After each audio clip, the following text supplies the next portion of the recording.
Hello! Welcome to the 18th episode of The Weave Tales of Voria, campaign 2. Let's see. Oh, there's no cat now. Change. No, it's not. How are we doing? We will return. We will return. Okay, let me just plug this in. Oh, it's behind the monitor. Okay. Good. Anyway,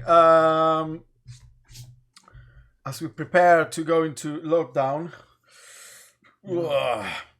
man, this feels like a momentous weekend as well with what's happening on Tuesday in the world. Wow, what a light start, Lucas. Yeah, I know. I have no idea what's happening on Tuesday. So on Tuesday. Really? Yeah. There is a big country in the Western world, really big, important, and they're having a democratic process at the moment. the voting starts, right? Okay. Yeah. Oh, but they've been voting early. Yeah, but it's Tuesday is like the big day. Anyway, so let's recap what happened in our last session. Oh shit, what did I do? Don't know. Where's the music? I'll put it on once. Let's see. Let's play it now.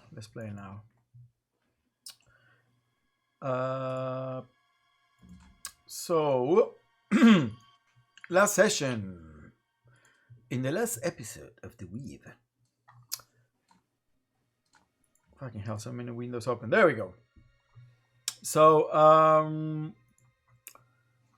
the party, after dealing with Elias Riceworth and restoring the wards of the caretakers, stopping the growth of the Blackroot, escaped the Black Cathedral, making their way through the depths of the mountains all the way until they reached the safety of Deep Delver's enclave. The enclave, you learned there, that had suffered some damage, but it seemed that the tremors mostly affected the deep underground levels of the mountain. After leaving the unconscious Reichsworth with the apothecary Ardulvin, like the local healer, you took a well-deserved rest in the tavern, sharing food and drink while poring over Riceworth's journal. It posed more questions than those it answered, but you did find some useful information about what he was doing, some people that he was associated with, some personal obsessions he had, that everything kind of like tied to the reason why he came to this place, but what was his ultimate goal and the potential location of a warforge and blah blah blah. Jean and Koda also visited Balon the Beardless, the leader of the enclave, where Jean informed him that he would now make his way back to his clan and then come back, establishing a permanent presence in the enclave to help protect the secrets that lie deep within the mountain. And Balon also told Koda that that there was work for the party if they wanted to throw your lot with the government of Zadar and the Mithril Duchess, with the promise of handsome rewards, including land and title. But you all also visited Azora. You went around doing some shopping and some commission of armors and weapons, and but they eventually battered, tired, and having succeeded in dealing with this threat and having restored the magic of the ancient prison, you say your goodbyes to Jin and prepare for what may come next. So that's where we left off, as you all made your way towards the inn, where you found that Jin Moonborn had already paid for your stay at the inn. So what do you do? So we didn't sleep yet. No, I mean, yeah, we ended as you were about. I mean, we can say that there was nothing else to do then, and then it is the morning, if you wish.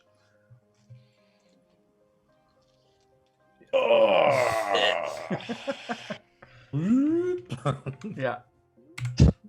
I feel sore, but stronger, nimble, and I need breakfast. So I'm going downstairs. I'm going to get some breakfast. Yeah, it's a bed and breakfast, so it is included with the room. So you get like the standard breakfast, which is all pretty much based on the local flora, which includes some stuff that is brought from outside, but mostly the fungi.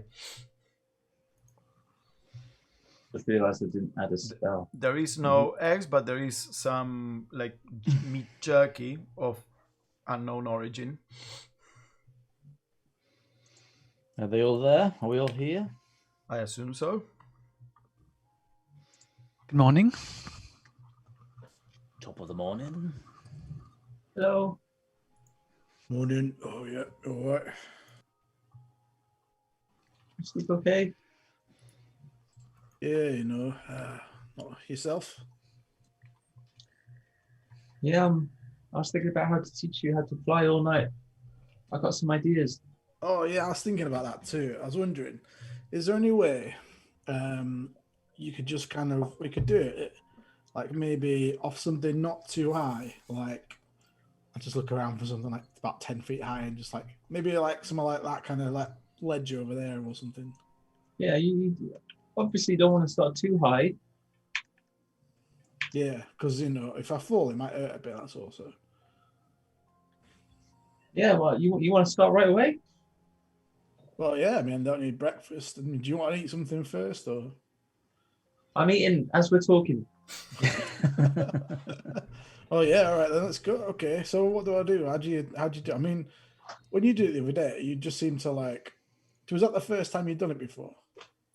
Well, no, the first time was an accident. Remember, I just started floating because there was really scary things in the dream. I needed to just fly away from them. So maybe we need to find some really scary things, and then you can run away from them. But then you can't run as fast as those, so you have to fly. There's no other choice. You know what I mean? Right, but I've never. Yeah, the problem is I never really like had a dream before. What do you mean?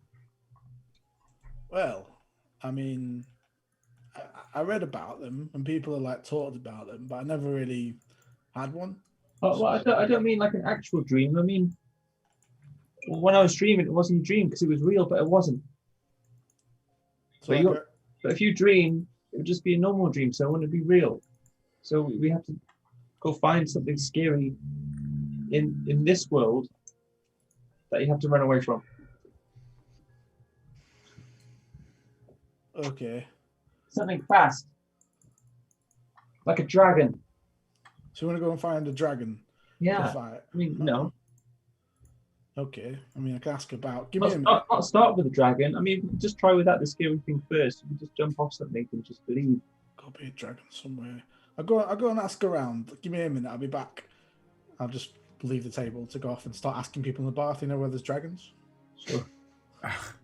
As you go outside the inn, and there's a bunch of the chipped axes, like the local guards, and they kind of like look you up and down.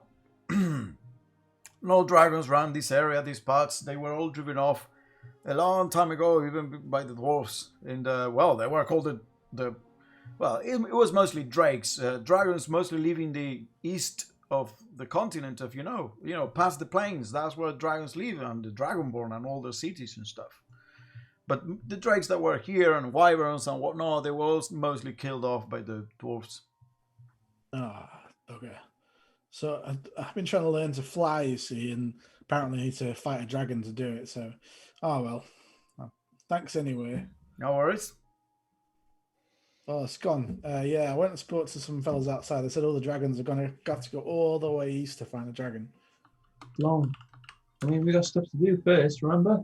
Yeah, well, we can do. Let's put a pin in the whole flying thing anyway, because you can fly. So I'm saying you don't have to try with the dragon first. Just do baby steps.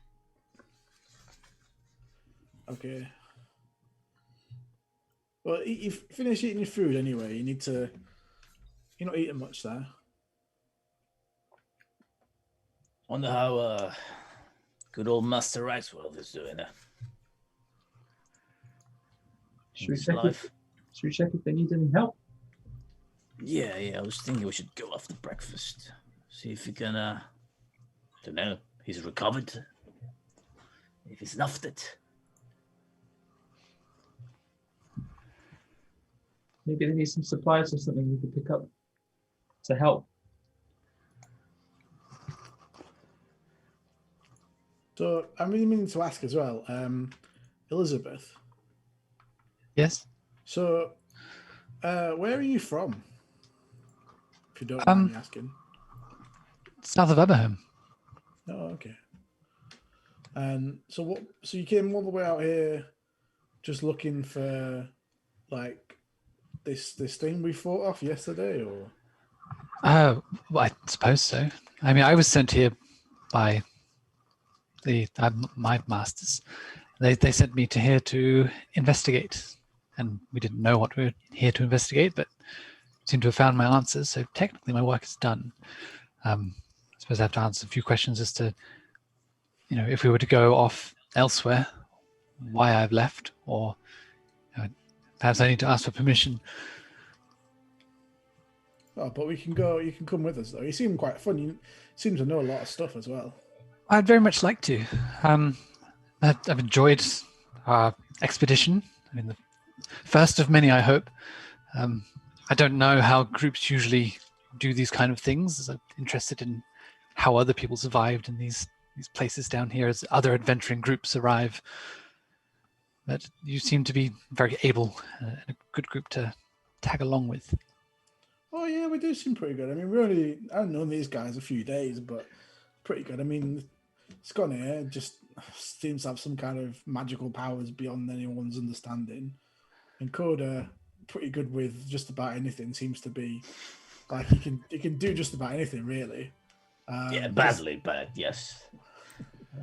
Jack of all trades, master of none, as they say.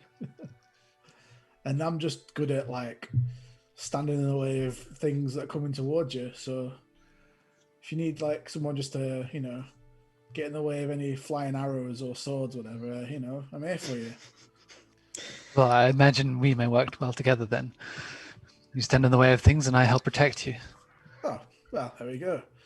Do you have any scholarly pursuits of yourself? Any goals you're after? I mean, one day I hope to be one of the greats, for people to know my name or whatever, but for now, I can to help study with this. There's so much to learn. Who are the greats then? Oh, I can't think of any off the top of my head. That's the question. I mean, you know the person that founded the academy. Yeah, I've got some names that I can't think of what they are off the top of that my was head. Carantonio, Saint Nicholas, Jefferson the Bold. That's bold, not bold. It's the many greats. It's the Morel Institute of Magic was founded by Morel, which is one famous wizard. I was trying to find the name of the people that were fighting between the person who wants to restrict magic and blah blah blah. The two people from from my order. Yeah, I can. You mean like What they're called? the two? Yeah, okay, I can tell you that. 1 second. I'm looking on my wrong page. As Elizabeth's kind of just going through a book trying to remember. There was Puck, Shortlegs, Mephisto. No, the wardens are led by two archmages, Durhan and Antheus. There it is. Yes. So I will bring up Durhan. I don't know if you're familiar. A very powerful warden. Okay, so are they kind of like a protector of the lands, or? And that's what the wardens are. We safeguard what we can, the material plane primarily, and yes, so we tend to specialize in abjuration magic, as I do. Oh, okay. I know some abjuration magic myself, So I imagine you do. Yeah, but not much though. I was meant to learn some more, but never got around to it. Too busy just kind of journeying the lands. Got quite into making maps of things, something to do. It's kind of lonely just kind of wandering by yourself though. So I try and find people to hang out with, but people, they got their lives, they have to go in and do things. So like Jin gone off back to his tribe. People always got connections to things, and eventually those connections, they draw them back, I guess. So Yeah, tell me about it. Speaking of Some sort- learning and connections, when we went past White Barrow, we met that insufferable dwarf Isaacs. But he mentioned that he was a member of the Arcanum, Elizabeth. He mentioned there was a tower outside of town where another member believed perhaps someone more amicable. Maybe we could pay a visit to. I mean, if perhaps they could. We already know what Scone is capable of doing, but maybe a little bit more tuition would not go amiss. And if you are also a member of the Arcanum, we might get an in, Perhaps do you know who this was? I can't recall the name off the top of my head. I only have noted down Anstobius, which was a friendly guy with a bacon babs, and Isaac's the insufferable gnome. Right. I mean, yes, I'd be happy to go with you and put in whatever good word I can. Otherwise, I'd be happy to teach Scon myself and learn from him. Yeah, and I can pass that down to my apprentice. Like a chain of magic. Oh, so you could get trained and train me at the same time. Yeah. Brilliant. But by the way, just so you know, because I think you totally forgot, Shane, Elizabeth, you also had a potion that you hadn't identified. Oh yeah, you said I couldn't identify it. Did you roll your alchemist kit? You just said that I couldn't identify it. Oh no, you couldn't identify immediately. Okay. But you need to spend time with your alchemist supplies in order to. So you couldn't immediately tell, like in the second where you took it, what it was. Okay. I just want to say, Sophia, how does your magic work? I think I asked you this already. It's not an innate magic like Scon's, correct? No, well, I had to be trained to do it, but some of the things are like built into me. I don't know, like, I mean, I've never really showed you this before, I suppose, but I'm just kind of like, my arm will just kind of open up and a couple little sort of sockets kind of open up. So I've got this, like, fires little things out of it, and I just like close down, and then my chest does stuff, and then I can kind of make fire and things. Some of the wizards, like, back in the thing, they taught me how to do it, but yeah, there was they kind of like some bits were kind of built with me when I guess I was born. I don't know, and then some things I can just do. I don't really understand it fully. I just know little bits from what they told me, but I know a bit about little bits of different magic. But I used to be able to do more stuff, I think, but I've forgotten how to do it now. Been a while. It's quite interesting. It seems more similar to mine, but has a weird approach to it in that you just know these things. Whereas Scon's, I'm very interested in particular. The way things, you can just do things. I have a few things I can just do, but nothing like that. I would love to be able to do something like that. Oh, well, maybe Scott can teach you. You can be no, because I'm his apprentice, and you can only have one at a time. So I'm sorry. Unfortunate, but yes, I am also someone else's apprentice already. So. Oh, well, there you go then. All works out. You just got to use your imagination. I mean, all of my new tricks have come from when I've been in danger. Well, I can show you the best I can do with my imagination, and I'll place my hands on the table and just shut my eyes and just concentrate really hard, and then every window in the place is going to just open immediately. Just with thaumaturgy. Oi, what was Bravo, bravo. Was that you? That was Did pretty you cool. did you mean to do that? That was me, yes. And that comes from a different place to my usual magics. And that's what I'm All interested your in. magic seems to be like kind of cool stuff. All my stuff that I do is like, I mean, I suppose I was kind of just built for war, so it's just really things for battling and stuff. There's not really any fun stuff to do. It's quite Maybe an slaughter. interesting position you're in. You were told what you should do, whereas mine is more of a pursuit. You I got to try choose. different things. Yeah. Maybe if I had a choice to do something like that, maybe I could. I don't know. Well, I mean, not everyone gets to do what they want to do they? I guess. What do you do now, Spear? Yeah, well, maybe I can hang around with you guys a bit and you can teach me some things, and then maybe I'll think about what I want to do, and then maybe I'll know, and then I can do that instead. Spear, is that your name, really? Well, I mean, that was the name I was given. So did you ever have a different name? Not that I remember, no. It came with an actual spear as well, the name, so that was, I think, I think that's where the name came from. I always assumed. Do you like it? Well, I mean, did you pick the name Coda? No, it was given to me as well. Did you like your name? Yeah, it's short and to the point. I don't like my name. Mine was given to me too. I don't like it. Well, do you want to change your name? I'll change it if you change yours. Maybe it starts with the name, because you were all about war, but now you're not. So maybe if you change your name, that'll help your imagination. I don't know what I am about now, though. But a point, names have power.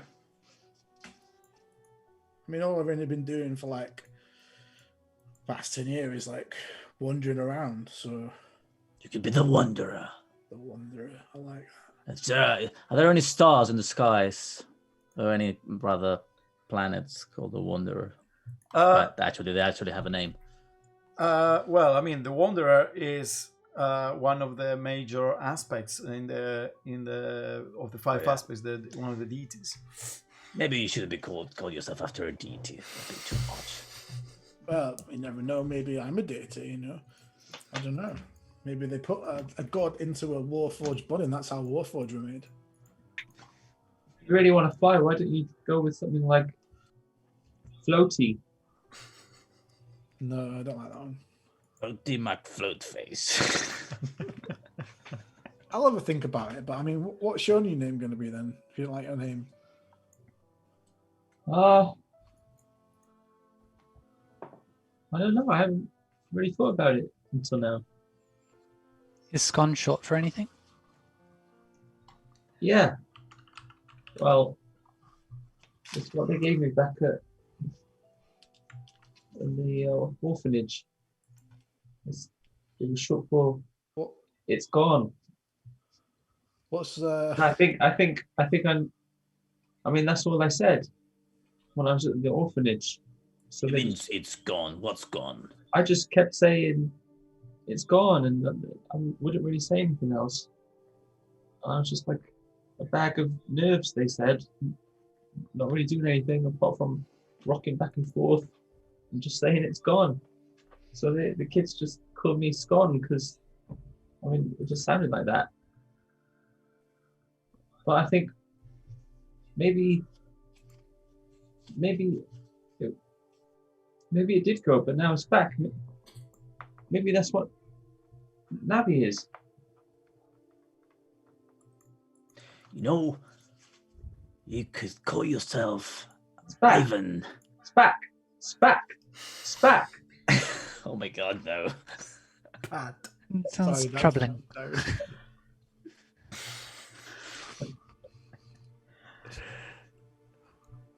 I think Ivan would suit you. It would be, What? Ivan, you would make a great team with Navi. Ivan? Yes, it's a name in the northern lands. Oh, I don't like that. There's a great barbarian once called Ivan the Terrible. But it wasn't Navi, it was Nari. So Nari. it'd be Iran, which is Nari. Which, Yeah, it was Nari. it's a good thing you've known these presents for years. Otherwise, who knows what you'd be calling it. Well, that's what happens when the DM took inspiration from a navigational pixie. The problem with Navi is that, to me, it sounds like the Avatar film, the Navi. Navi. Nari. Yeah, I don't know. I'll think. What if you just got like Navi, but put different letters in front, like Larry or Carrie? Well, you could keep scone and then add Gaviscon or Naviscon.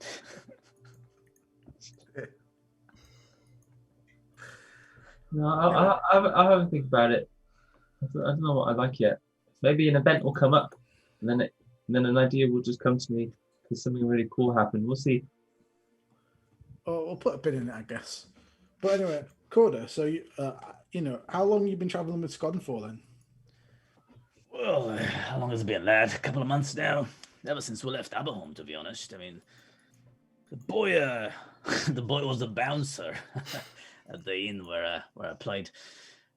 He needed a job, and he was a good lad.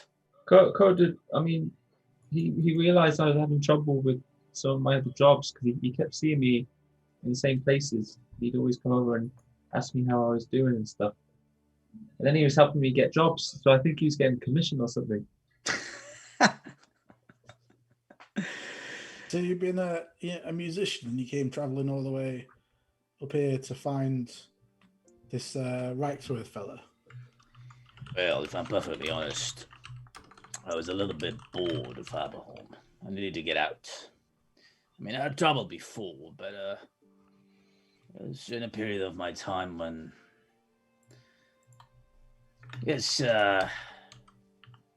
lost the drive to keep on doing it. Keep on playing every night after night, town after different town.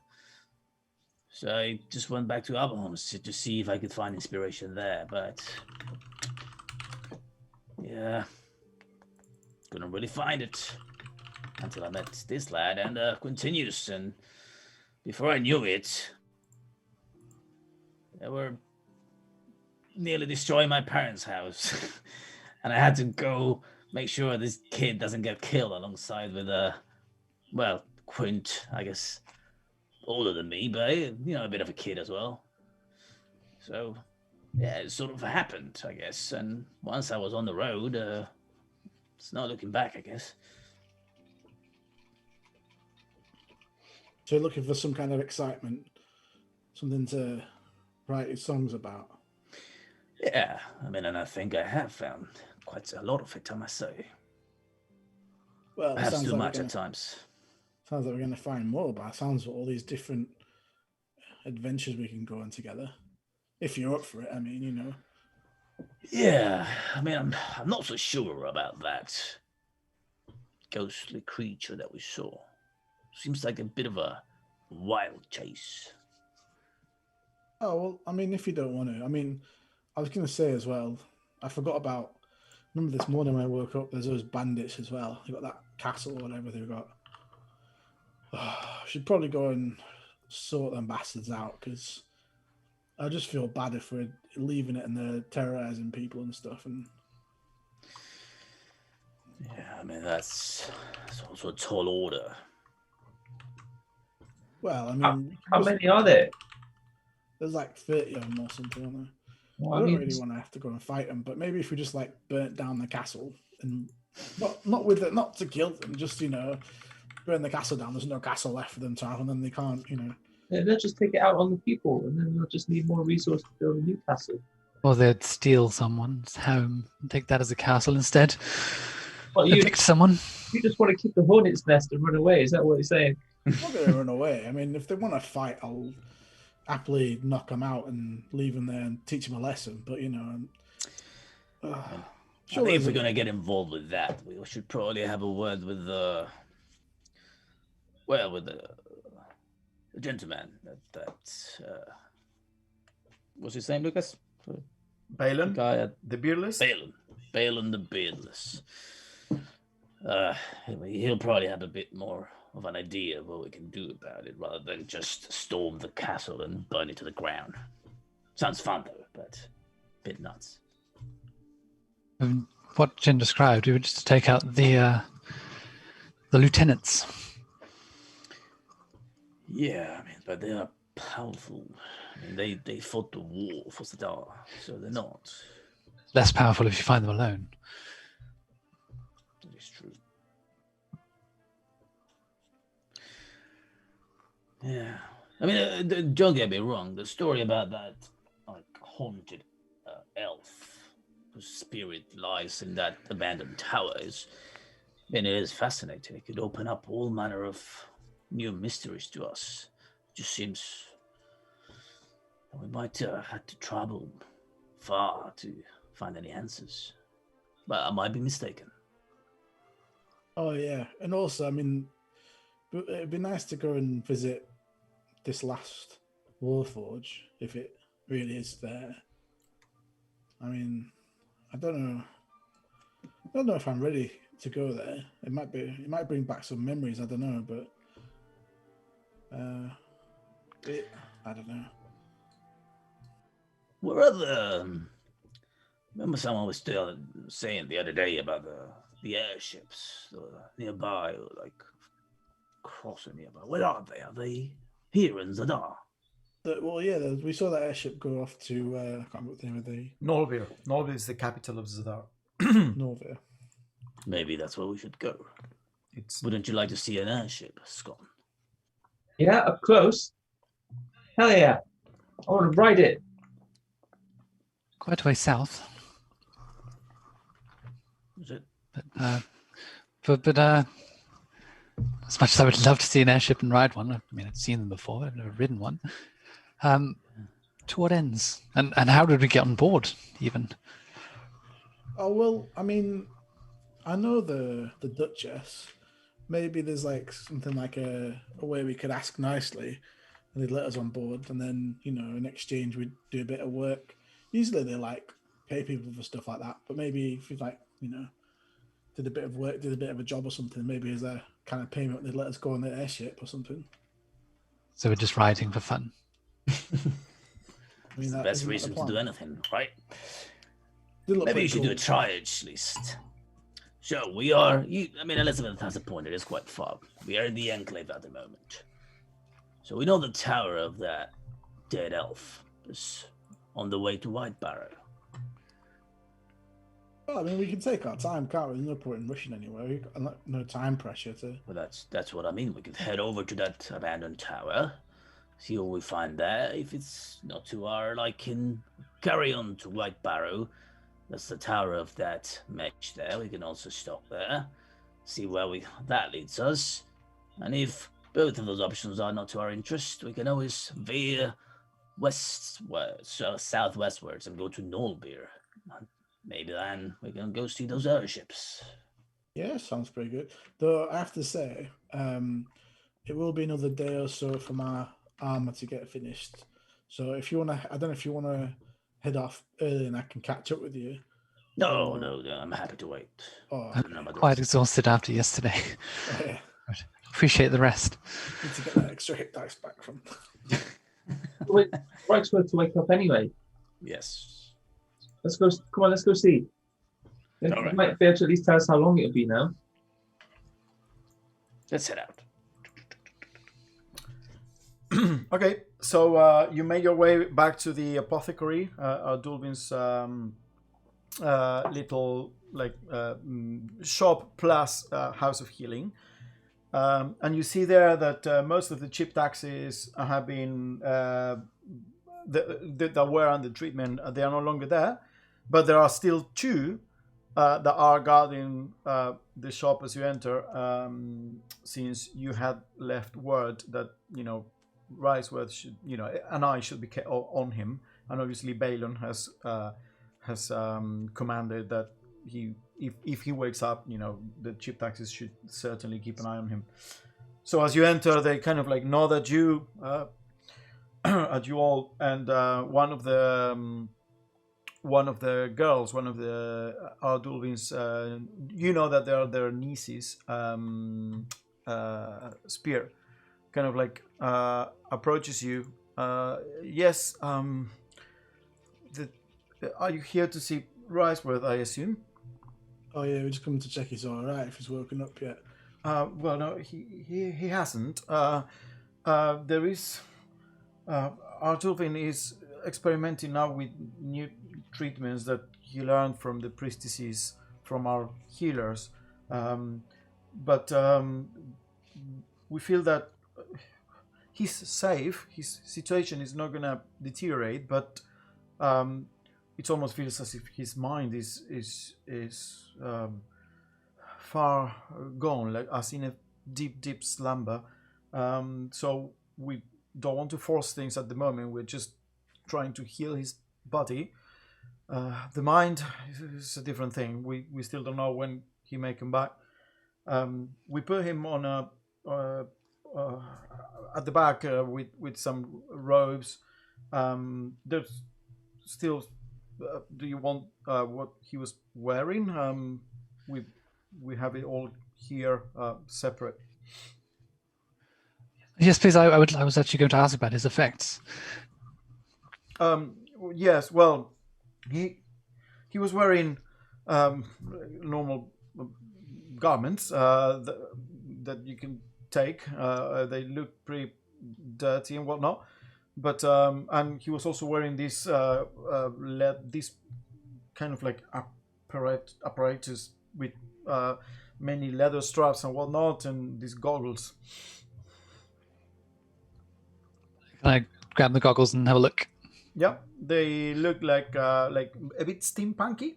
You know, the one that kind of like go to your, and with it, they have like a really nice brass ring and then a leather strap that adjusts behind you. Okay. I mean, if it would be handy to hand on to some. Sorry, it would be handy to hang on to something that's personal to him, so that when he wakes, I can speak to him. Of course, you can take all of it if you want. You'll examine the evidence. I don't think you need anything of his personal effects to talk to him when he wakes up. We won't be here, I imagine. Well, are you going to talk to him then? Your magic to his mind. Oh, okay. That's pretty cool. Can you do it to me? I could, but it would expend quite a lot of my resource of the day. Oh, okay. I mean, you know, if yeah, it's fine. You know, Scott can do it.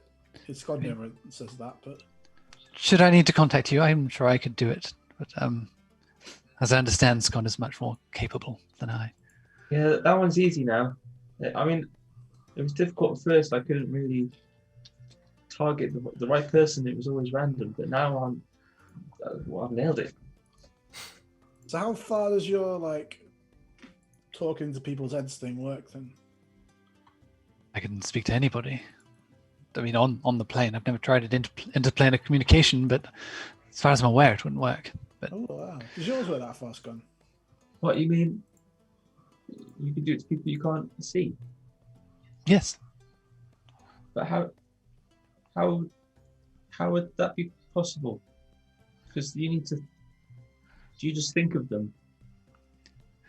close your eyes and you see them in your mind.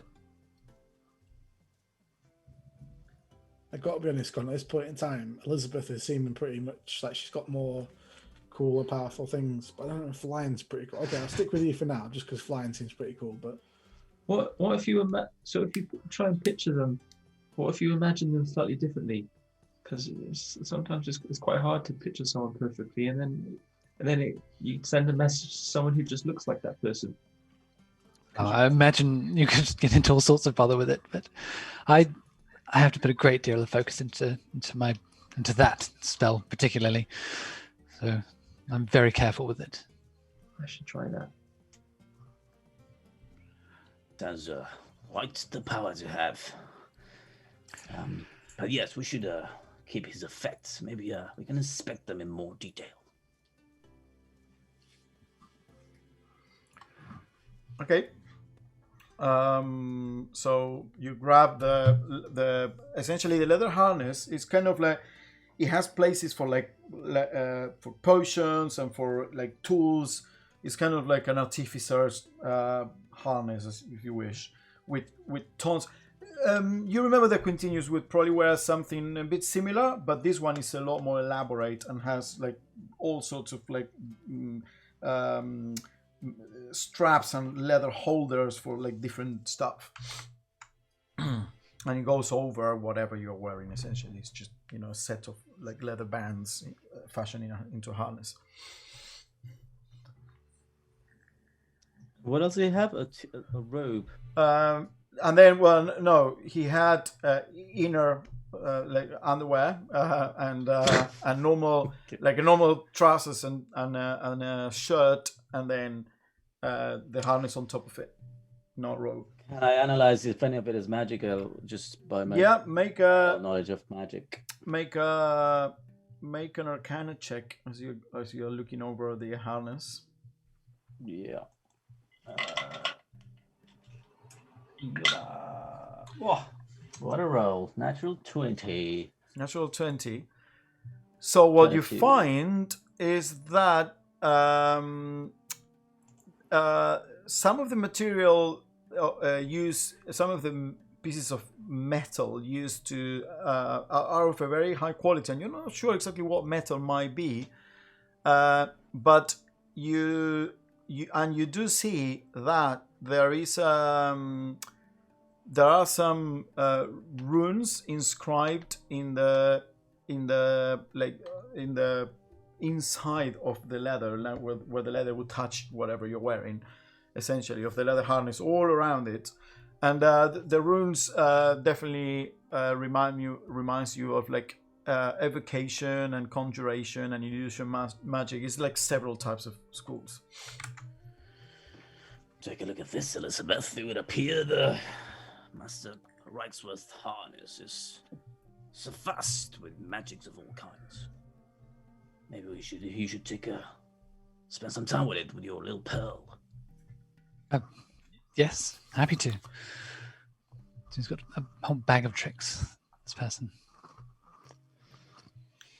So what? Sorry, Lucas. What's his state? He's just still unconscious. He appears to be in some kind of coma, as far as you can tell. As far as what the apothecary niece told you.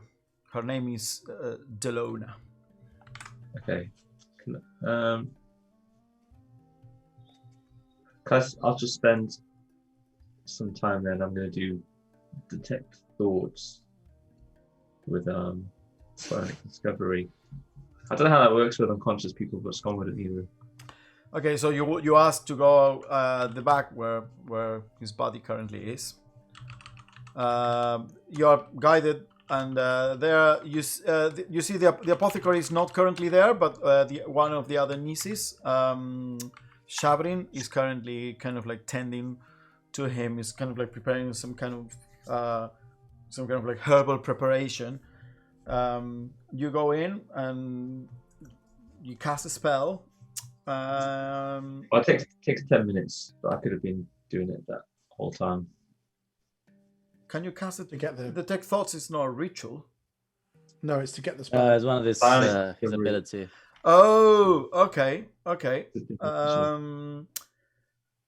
So you realize his mind is there, but he appears feeble, and it is odd because you can definitely feel almost as if there were no surface thoughts, as his mind is like some kind of depth, and you are almost like skimming the surface of a pond that has very still water, and you can imagine that there is no movement, there is no nothing. It's like too still, but you know that it is somewhere there deeper. So can I go deeper? Yes, you can. It is what kind of wisdom? It's wisdom save. It's a wisdom save.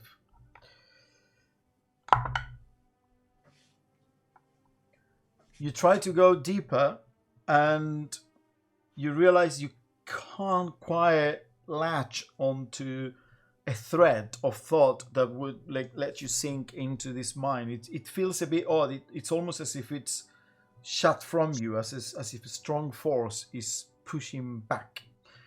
And it is there, but it's just beyond your reach.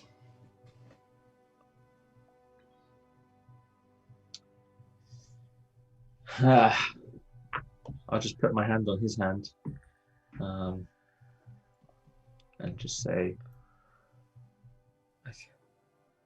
I know you're still there.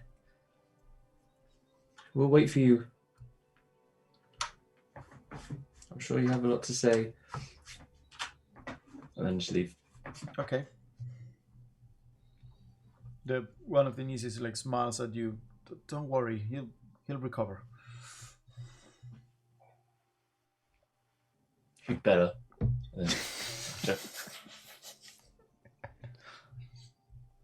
Right. Delone, is it? Whilst I'm here, could I ask you, have you ever seen one of these before? Pull out that potion that you mentioned earlier. Okay. Oh yeah, the one that had like the little like parchment with runes. Let me see, and puts it on the table and immediately like grabs what appears to be some kind of like super big book and starts like going over. Let's see, viscosity, runes. She starts going over it. Oh, yes, here it is. It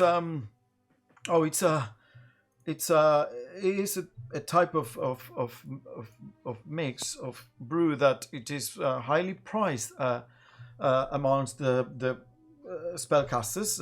It's a potion of spell recovery. I'll send you exactly how it works.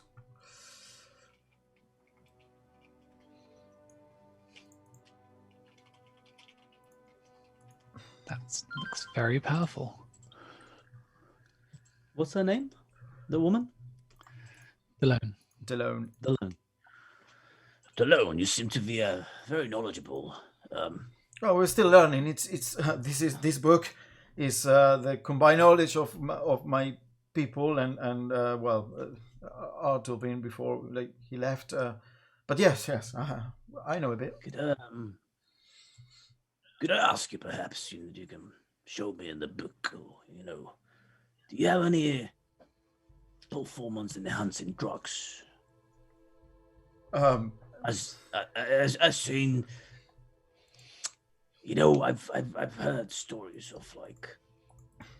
Actually, I used to travel with one of them barbarians from the east that get into these frenzies and go into battle, and they can withstand incredible amounts of pain before they fall. Obviously they're trained to do that, but I also know of some shamans that they concoct certain beverages that these people take, and for a span of time they can be quite hardy. I mean, they come with their side effects, unfortunately, but... Well, I mean, yes, as a matter of fact, I do know of certain concoctions, but they are they come with risks, as you say.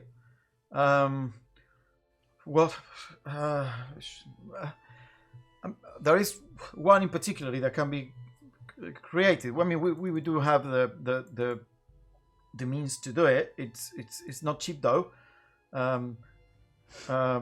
It's I'll tell you exactly how much it would cost you in a second. Let me zip through the book. It's it's quite expensive indeed.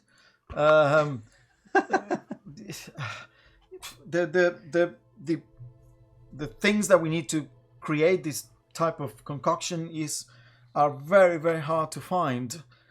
if you don't bring us the materials, then if we provide it in total, it would cost you around 100 gold pieces.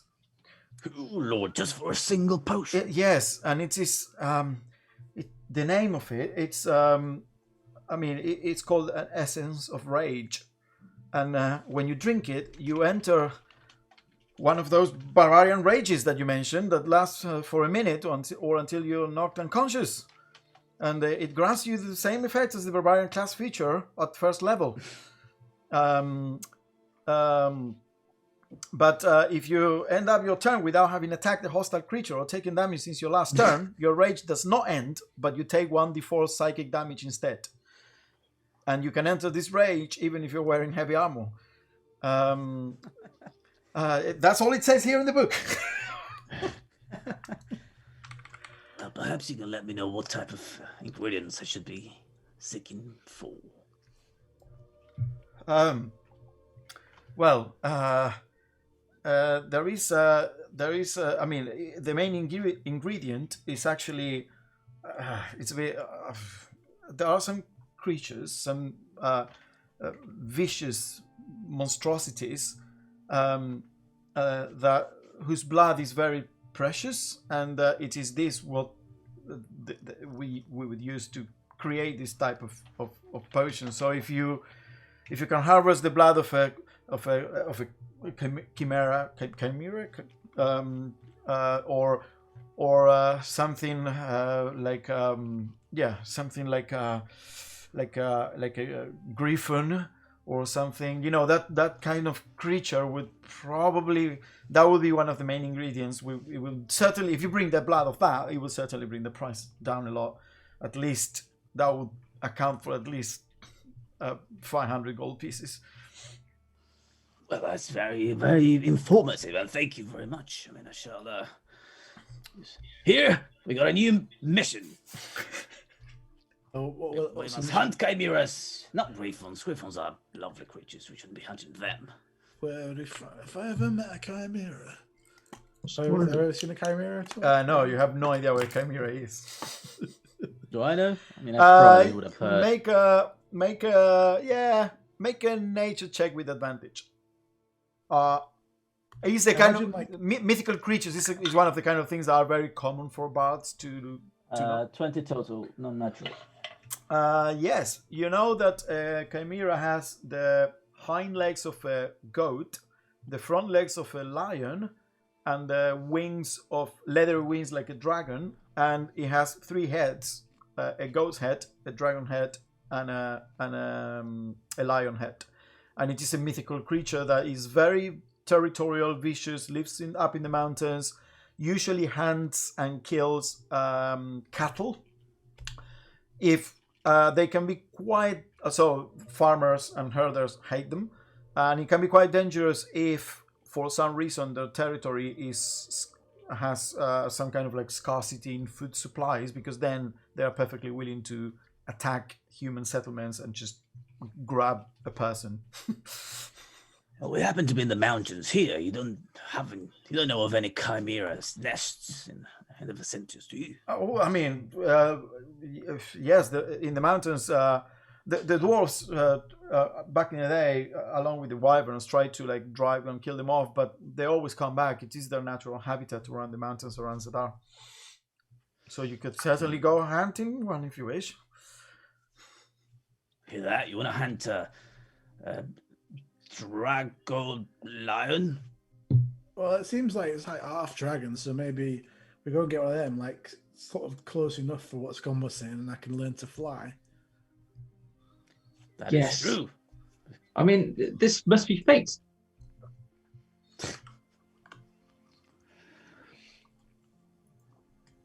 Even if we don't hunt it, I mean, we should at least see it. I guess it's decided then. So, yeah, unless anyone else got anything else to do here in the Enclave. Oh well, I suppose I've got to wait for my armor. Not the most noble of causes, I might point out. I just wondered what you might want this for. Well, I mean, maybe you have a point. I mean, chimeras, although incredible vicious and dangerous creatures, they're not necessarily evil. So it might just be a bit selfish just to go unhunted, just to extract its blood. I mean, that's my worry. But if you have means to the end for this potion, if this is to some kind of requirement for what we might need to do with something more just, then perhaps it is fair. I mean, but I guess the requirement is staying alive, which is a rather, staying alive doing what? Learning to fly. If it's killing more innocent creatures, then maybe I'm not on board with this. Oh wait, a chimera innocent creatures didn't tell me that. I thought they were like dragons that go and kill people. Well, dragons can be innocent creatures as well, depending on the dragon. What? Well, I'm not helping your case. yeah, I know. I mean, I just heard all dragons are bad, but they like burn down villages and stuff. All right, scrap that. Not killing any chimeras. But if we found one that is sort of dead by the road, we're definitely taking its blood. Well, and we might find one that's just a bit of a dick. Hey, exactly. One that is terrorizing villages. Maybe we should... No. If we see any bounties, we'll be sure to pick it up. Fantastic. You should have seen what Violet could do. I mean, ever since I saw her withstanding that kind of damage, I thought, I want to do that. She fought a chimera? No, but she could take a punch. Jesus, that woman. You'd probably beat one in an arm wrestle. She could even beat spear here in an arm wrestle. What? What's an arm wrestle? I'll put out my hand. Do this, All right, put my hand out. and I'll grab it. And Okay. I'll just try to dunk it immediately. You struggle. With my -1 strength. What should I do? Should I do an athletics roll? Will it be? Yeah. Can I do it with advantage because he's not trying? He doesn't know what it is. With my reflexes kick in, Right. and I roll 28. Good luck. Oh, jeez. Natural 20. Even with advantage, I've only got 13. So I'll just struggle. You do this, and you. Hey, you do know what it is. Oh yeah, I was just joking with you. So, you want to go arm wrestle people now? Could be a bit Me? of fun. No? What do you mean? Maybe we could go.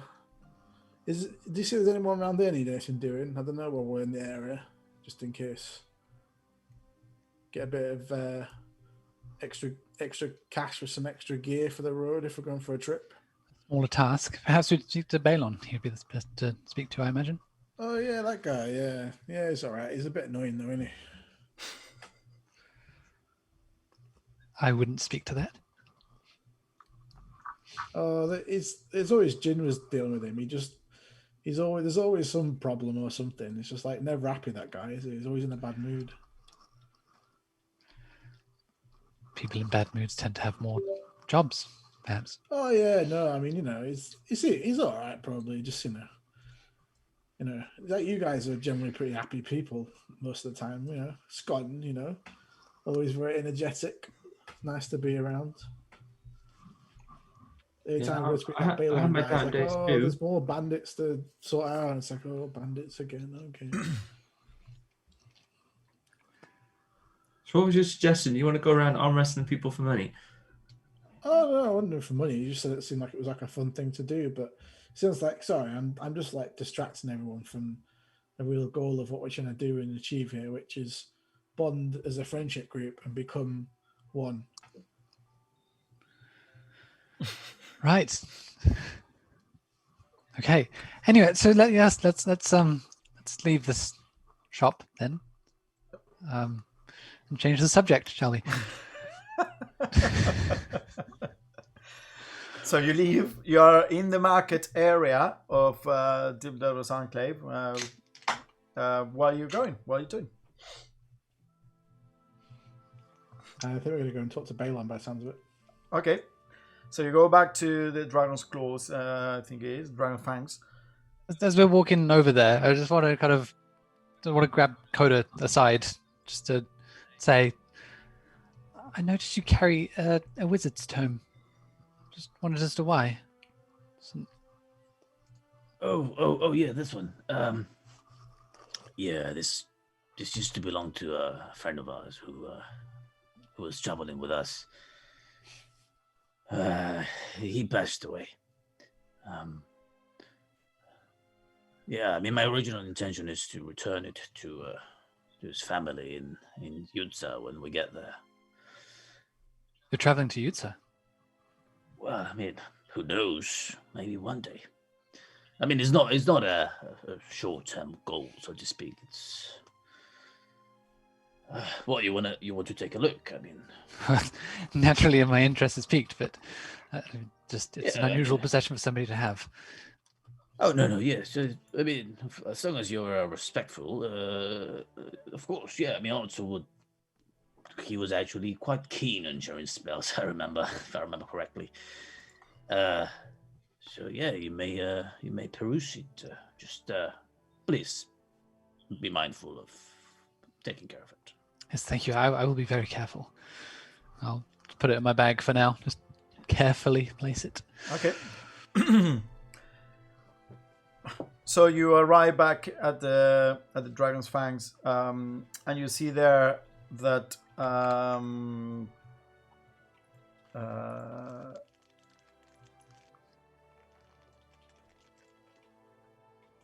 where Argora is again having a conversation, and they have kind of like a quiet, not professionally made map of Shadow Reach and the Rosenclave and the tunnels, and they're going over the plans they have to essentially secure the whole area under the mountain based on all the knowledge and information that you gave them.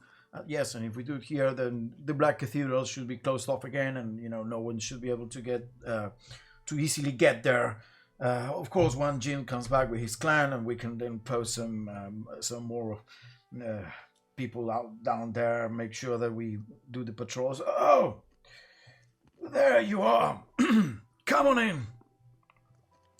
We're just going over the defense plans. Well, not defense plans. Let's say securing the discovery you made down there about this ancient prison. Come on in. The whole party's here. That's good. I assume. Yeah, have you? I'm sorry, I'm not sure you have met the rest of the intrepid adventurers. This is Spear. The lad's gone, and the lady is Elizabeth. Well, I certainly met Elizabeth when she arrived here to study with Azora. And Spear, I know, yes. I don't believe I have the pleasure to meet you. Scon, good lad. Were you also down there in this prison? Aren't you a bit too young to be delving? No, Well, I'm 15. well, good. I like them brave like you. Great. So anyway, that didn't sound creepy at all. Like sort of step in front of Scott and just. All right, everybody out.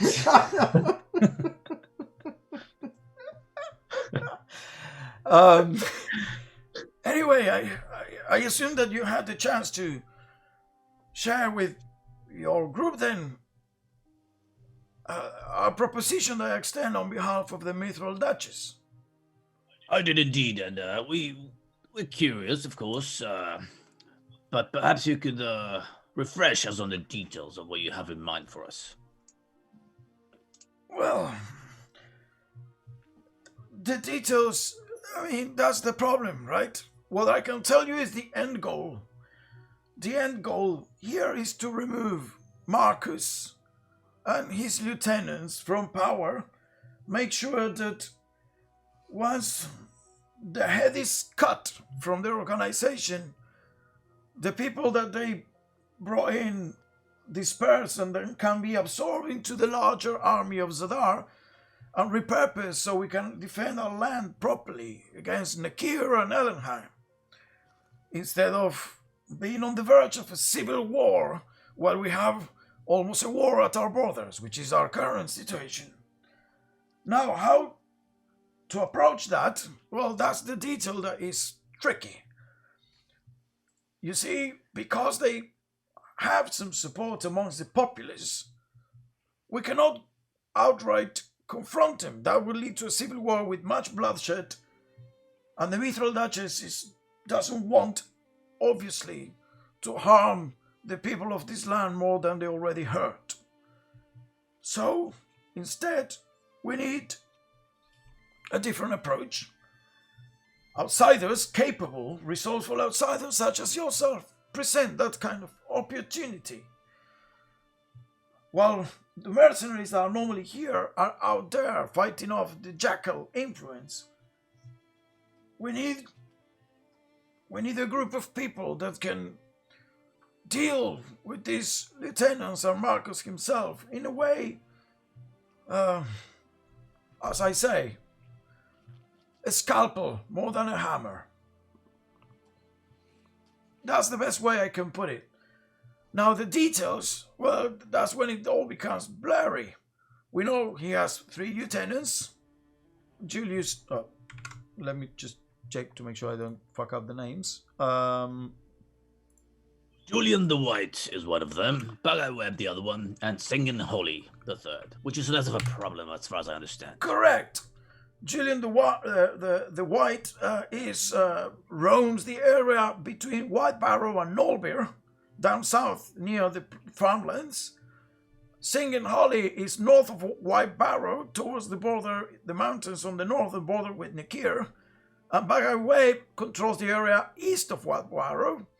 And I believe that Jane actually brought information about a fort he has there, and we've sent our good man Anflin to gather more information about it. Marcus himself, his outpost, his fort, his fortification, his seat of power is on the west of Zadar towards the mountains. So if you, and he points at the map, so if you look at the Z in Zadar there, in the map, oh shit, what did I do? I closed it accidentally. He shows you that is on the very much on the west. If you follow the Z to the west, all the way to the mountains. So points at the map and says the fort. I'm just gonna put like a mini.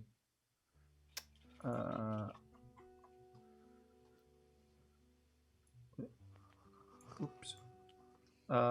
He says that the fort should be around this area more or less.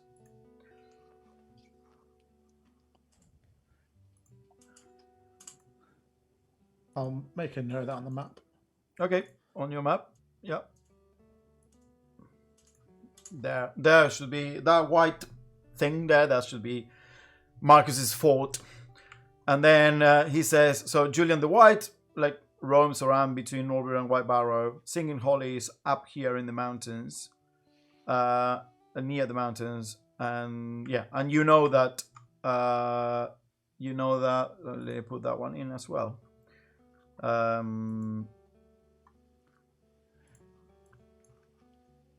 Bugger Webb Fort is kind of like there. So, sorry, just to double check, I might get this wrong. Marcus is one of the lieutenants, or he's the jackal? Marcus is the jackal. The leader. He's the leader. Yeah. Okay. The other 3 are the lieutenants, and that's all. That's all he knows. He says, "Well, if you want to deal with, Marcus, dealing with the lieutenant is probably a good way. Just taking them out first, or subverting them, or disrupting. I don't know. There can be many ways in that can be approached. That's the thing. It is a complicated and tricky situation that can devolve into even a worse situation very, very quickly. And that's the reason that Well, we need a different type of approach to the problem.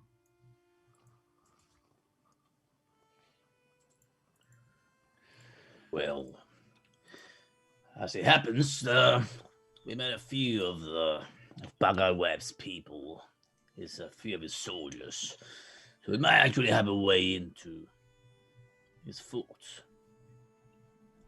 But it will require a subterfuge. Something that we excel at, of course. Good. So, right. So you don't want him dead. You want him what? Take what we're doing exactly. What's the plan? Well, Marcus must be removed, yes.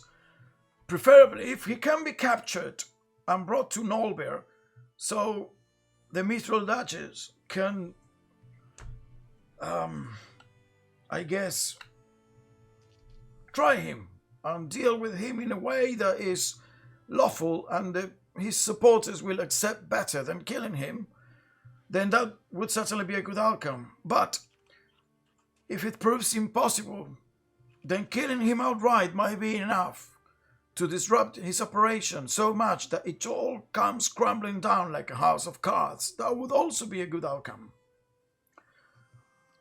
Again, the Mithril Duchess cannot be seen as countenance-ing this approach, of course, and that's why we need outsiders. So might I ask, perhaps indelicately, we're short of money currently, and if we were to displace just one of these lieutenants first, is that something we may be able to reap a reward for before we go on and take on the others? That's certainly something that can be arranged, yes. If you bring us either, well, sorry to put it this bluntly, but either the head of one of the lieutenants or proof that of his demise, although it might be enough that our spies might learn about the disruption and the rumors from their men, then yes, we will certainly reward you.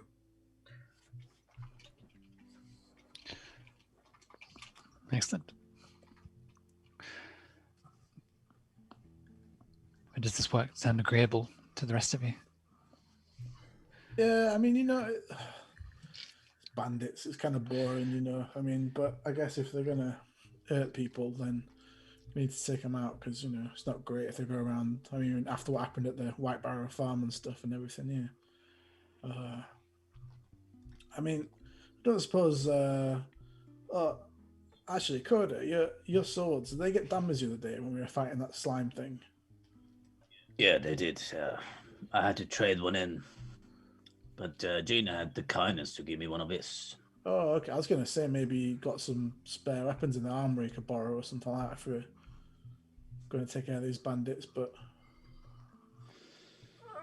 We certainly have, we have weapons to spare that we can give you, of course. Oh, that'd be brilliant, yeah. If you can spare a few. A few of what? What's your weapon of choice? I don't know. Been a long time since I carried a lot of weapons, but I've got this javelin now, but maybe like an axe would be kind of cool. Axes are always fun, aren't they? Why don't you follow Argora once you're out, and she'll lead you to the barracks, and you can you can take something like one weapon for each of you if you need. Oh, thank you very much. Oh, So is this something that you're... I thought that you were traveling elsewhere, that you weren't interested in the politics of Zadar. Is this something that you're now considering?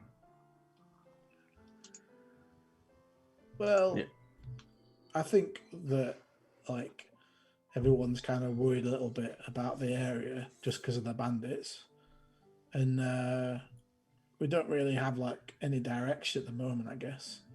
So I figured, why not help out and stop people getting hurt? Really. Well, I think I think that's what we decided. I don't know. There was a lot of discussions about the flying sky. Oh yeah, the skyship. Do you know if we'd be allowed to go on the skyship if we helped out with the bandits? Well, the skyship don't belong to Zadar. The skyships are a committee, a diplomatic mission from the Cerulean throne to establish an open trading and collaboration relationships between Zadar and the Cerulean throne. As I said, we need friends with all these wolves at our borders. So the skyship currently, there is a skyship in Norbear because of this diplomatic mission. They want to open, well, we want them to open an embassy in Norbear so we can have permanent contact with them. It is not up to us to determine who gets into the transportation method. The ship belongs to the throne. That was a long way of saying no. Okay. I'm just trying to give you some context, Spear. Thank you. Okay. Maybe I don't know. Maybe I guess if we can do something for these people from this other place. And I mean, maybe this was this is a silly idea to go on. I don't know. It just sounded like something cool, but. Well, we if we are heading southeast towards White Barrow, and maybe we can reassess when we get there if we will take on Bagay Webb and his larceny of thieves. But we cannot promise anything for now. Of course, Balin. But if we see an inn, if we see that it is in our power to help, we will do our best. That's all I can ask. And again, if you do help, make sure you make your way to Nolbeer.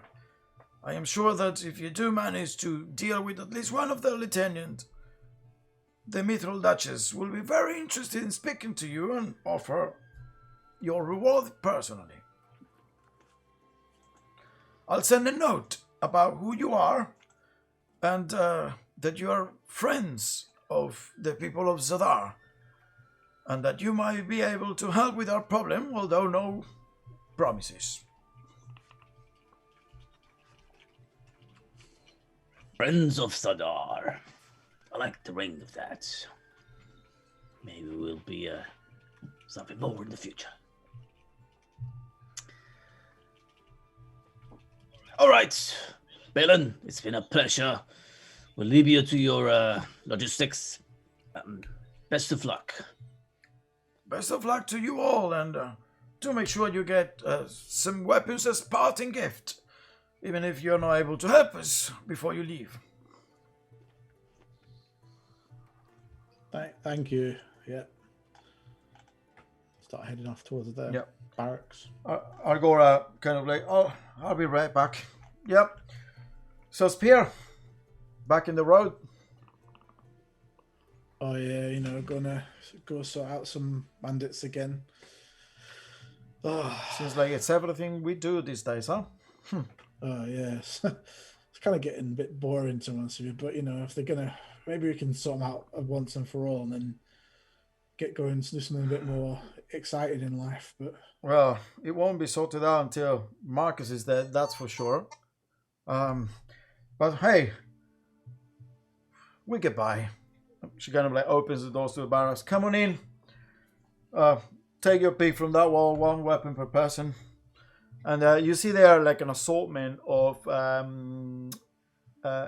all types of weapon, really. You can pick any one weapon from like the normal equipment list that you want. Scimitars, swords, axes, mauls. There's like a very good assortment. Nope. Stop. Is there like a pile of stuff not hanging up? Like messy? Yeah, there are some daggers mostly. Some daggers and small axes. And there are some weapons that have like different... They're not all equal, but mostly like the smaller arms are essentially like on top of each other, messy on a table. I'll start rummaging through those, just tossing them. Nope. No. Boy! Damn it. Are you gonna put that back in the table? No. Look, you got no boomerangs or things I can throw and come back. Well, I'll not come back, but we have these throwing knives if you want them. Oh no, you don't. The knives are a bit boring. What you really want? I love a look. Can I see like a morning star anywhere? Yeah, there are morning stars. Oh, there you go. One of these. Have a go at that. Pass one over. It looks like vicious, like a massive iron ball with like spikes on a handle. Yeah. Did you mean that, by the way, Tom? Did you mean a morning star? Yeah. Wait, this. I can't throw this. It's too heavy. Oh no, but the ball bit, like if you go like that, it sort of flies a bit. It's like a hammer with spikes. Oh, okay. I think you mean a shuriken. That's what he has after. No. What? What's a shuriken? Well, it's like a little star you throw. Nah, never seen that. Doesn't exist on the weapons list. May I have something? Actually, they do say, well, now you mention it, we do have these little ones. Don't know what they're called, but some people call them shurikens, and it shows you they come from a monastery up in the mountains.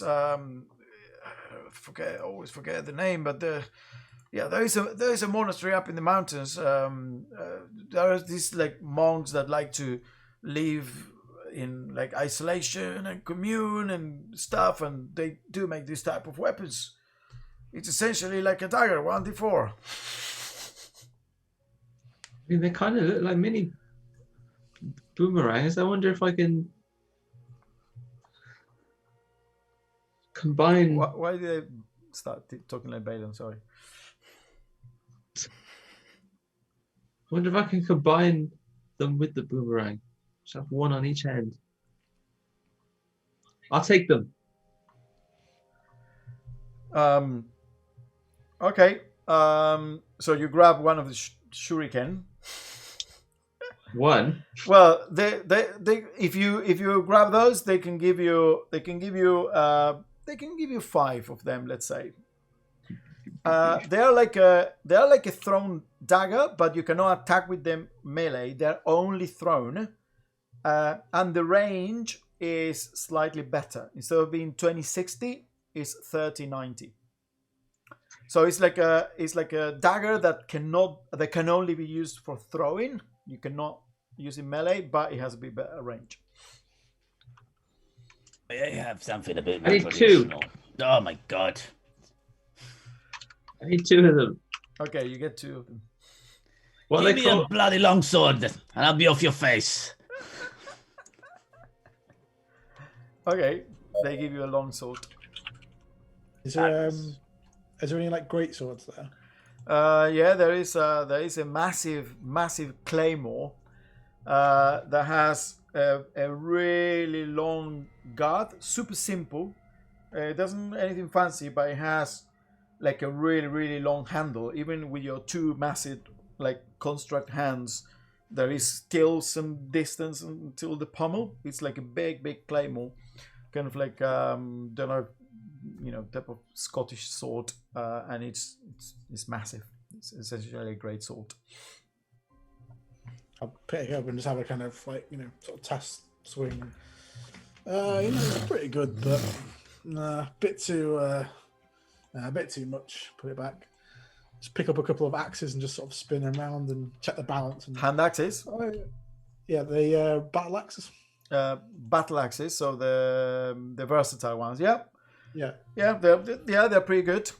All the axes appear to be of dwarven make. That's pretty decent. That one. Can I take that? Is that all right if I have this one? Yeah, you can take that one. Yeah. Yeah. Thank you very much. No worries. I'm sorry, when I said longsword, I meant rapier. Oh, sure thing. We have. I mean, I get them confused all the time. Yep, here's a rapier.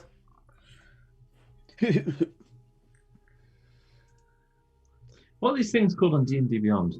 Can't find them.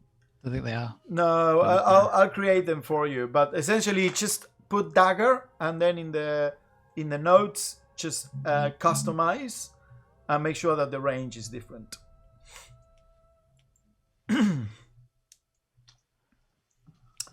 And for you, what's your Miss Warren? No. Miss Warren. Suddenly I thought, like, did you really call your name, your character Elizabeth Warren? Wow. It was literally because of the senator. Yeah, no. Elizabeth Fowler. Miss Fowler? Sorry. I'll take a rapier as well, if you don't mind. Of course. Here. I'll take it. I'll strap it to my side. So it looks like I know what I'm doing with it. Yeah. You strap it. I mean, they give you the weapons. They all come with a sheath, and you can definitely strap it to like a leather belt if you have any, or to something. Like I'll look to tie it on and then realize I don't have anything and just hold it there. Argora kind of like looks at you. You sure you know how to use that? I'm quite sure, yes. Good. I can teach if you want. If you're not, do you want me to carry it for you, or are you all right? Yes, if you wouldn't mind. I don't have anywhere to put it right now, but Yeah, of course. Come here, and I'll just like stash it on my back. I mean, I'm sure I've got like lots of straps for different weapons on my backpack anyway. It's only one lesson you should remember. Stick them with a pointy end. Okay. What was it exactly? Sorry, I missed it. It was the rapier. rapier. Okay. I guess put on your equipment list. It's fine. I've got it in my backpack. Do you need any? You sure you're not interested in the ranged weapons? Well, if I take one as well, if you give them away. Well, no, I it's one weapon, but in case you wanted to see them, they're all over there, the crossbows and whatnot. Why don't you take one of them, Scon? They'd be better than the little throwing dagger things you got. What is it? Crossbows, you just like aim it at stuff and pull the trigger and it goes dead.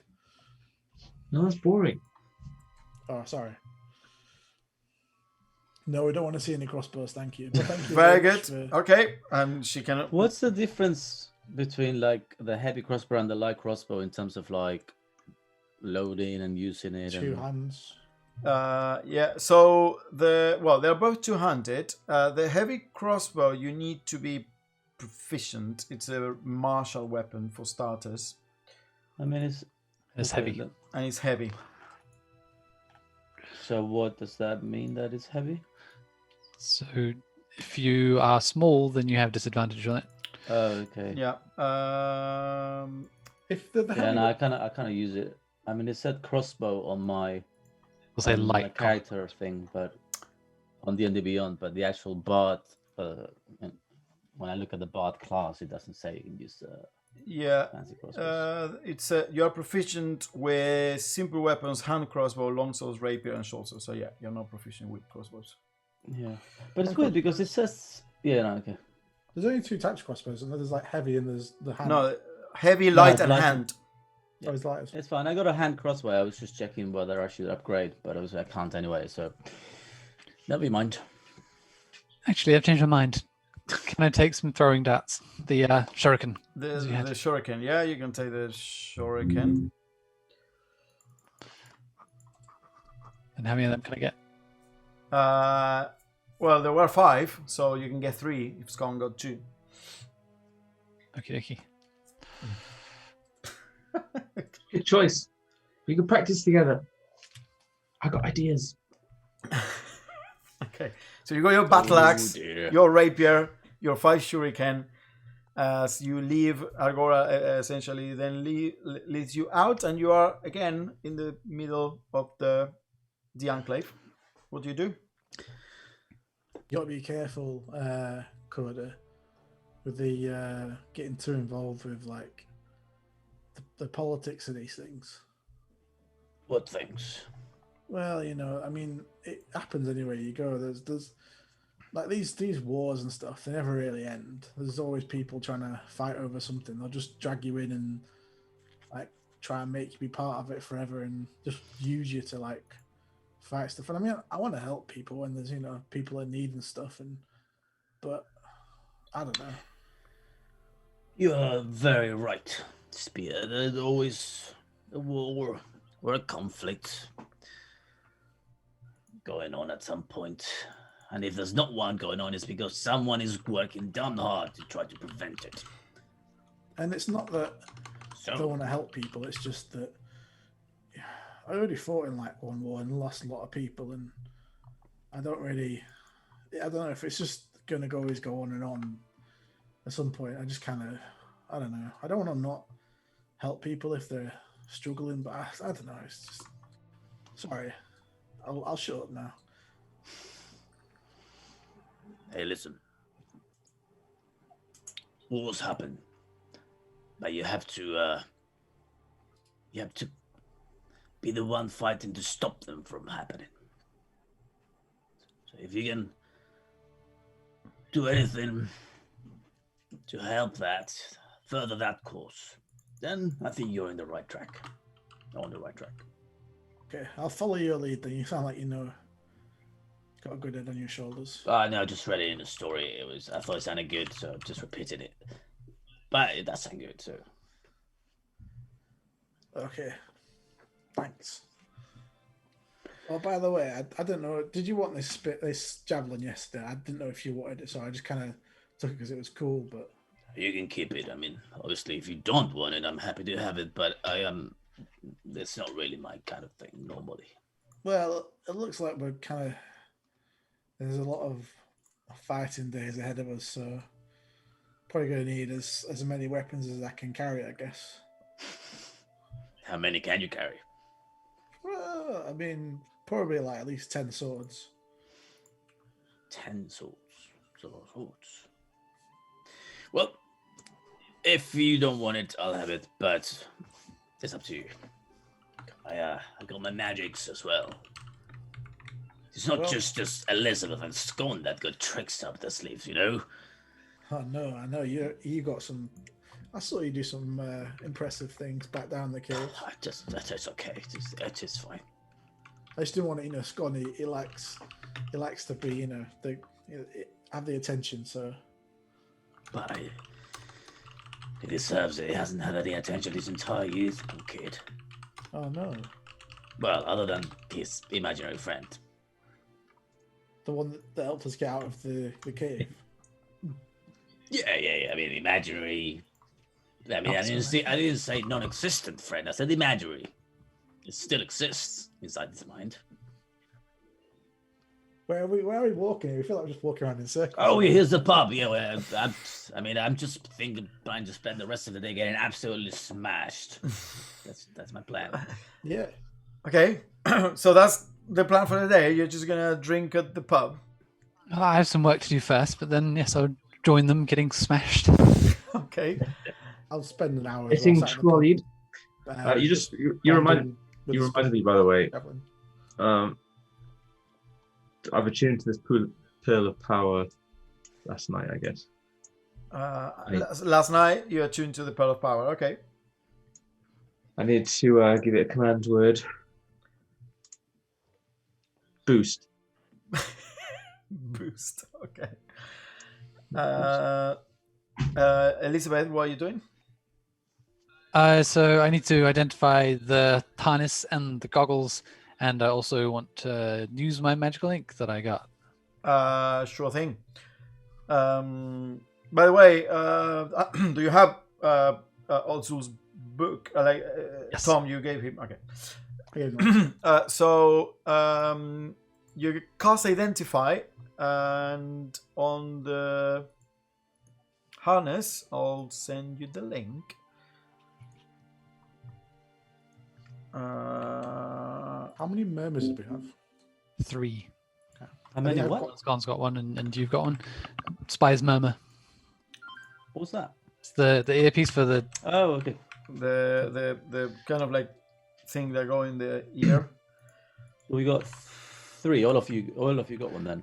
Yes, I see. the only one with that one at the moment.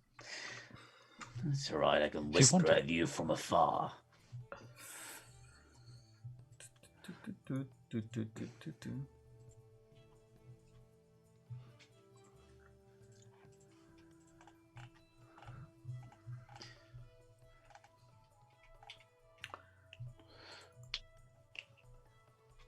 And that. So you were identifying these two, and what else were you doing? Then use my magical link to Oh, yeah. get a new spell. You can copy Also- those. I don't know if anyone did anything with it, but there was Ursula did have like one amount of magical ink. I mean, I don't know if I picked it up. I picked up the book. If it was sort of with the book, I We'd probably have been picked it up. together somewhere, probably. Yeah, I mean, I imagine that you would have picked it up because you know how it works, that coda, so you know it was To be valuable. honest, yeah, I probably would have picked it up then. All right. Here you go, Elizabeth. Keep on leeching our dead friends. So kind of you to say it like that. Was there ever an But you would have wanted, don't worry.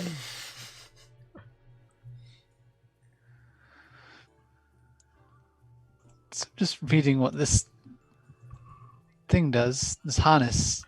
I can And there's just- I can summarize it because there's there's way too much text there. So basically, you can wear it and use it as an arcane focus for starters, and in addition, you can attempt to cast a spell that you do not know or have prepared, and the spell must be on your class list and of a level for which you have a spell slot. But you have to provide the components and everything else. Essentially, you can cast a spell that you don't know, but is of your class list. That's crazy. And what you do is you spend a spell slot, it's not for free, Oh, okay. to But cast sure. the spell, but before you need to make an Arcana check with the DC being 10 plus twice the level of the spell. So if you want to cast a spell that is 5th level that you don't know of your class list, you need a 5th level slot and you need to pass a DC 20 check, for instance. If you fail, you still cast it. I mean, you will regret giving this object if Elizabeth ever gets to level 9. And the problem is, it will be a DC of 28 for a level 9 yeah, spell. that's a good point. It goes up to 5th. On a successful check, but here is the interesting. If you succeed, you cast a spell and you spend the slot. If you fail, you cast a different spell rolling randomly from those tables there. So depending on where you're Ooh. targeting, you can kill someone. That's cool. That's cool. I like it. It's a bit like a wild magic surge item thing. If you try to cast a cantrip you don't know, the DC is 10. But otherwise, all the spells are only the ones that are listed, right? Yes, so if you look at that list, it tells you if you fail what you cast. So Oh, okay. So it can't be any spell, but if you fail, you roll on that. if you fail, depending on the slot, you roll on the level 1 table, on the level 2 table, or the level 3 table. How often can you use it? As many spell slots you got. No, I guess. as many slots as you have. Just the risk of. Yeah, there is a Pretty powerful. it's a way of casting spells that you don't know that has a risk, because if you're trying to cast like a beneficial spell to a target, and then you fail, you might cast a really damaging spell to that target instead, depending on your roll. Don't worry, I'll scare them off with fear. Fireball. Yeah, they look scared. I mean, a large would be funnier. So, yes, I'll explain what that is, and I'll also explain that it only works for a sorcerer, warlock, and wizard. And that it requires And an intelligence check. Artificer. The only reason it is not here is because Artificer wasn't part of it's an Artificer apparatus. So he discriminates against bards, I can see. Well, I think it discriminates anyone against non-intelligence-based casters. So Yeah, it's basically for intelligence-based caster. Warlock. Well, sorcerer. No, sorcerer and warlock are charisma. but you have to make intelligence checks to use it. Oh yeah, yes, true. You had to make an. Oh yeah, because of Arcana check. Yeah. Well, it Straightforward. appears that it's got your name written all over it, Elizabeth. Slightly guilty, if I'm honest. Does that sound that useful? I don't know. Sounds kind of dangerous. Would it better if we trade it in for a then bag of holding?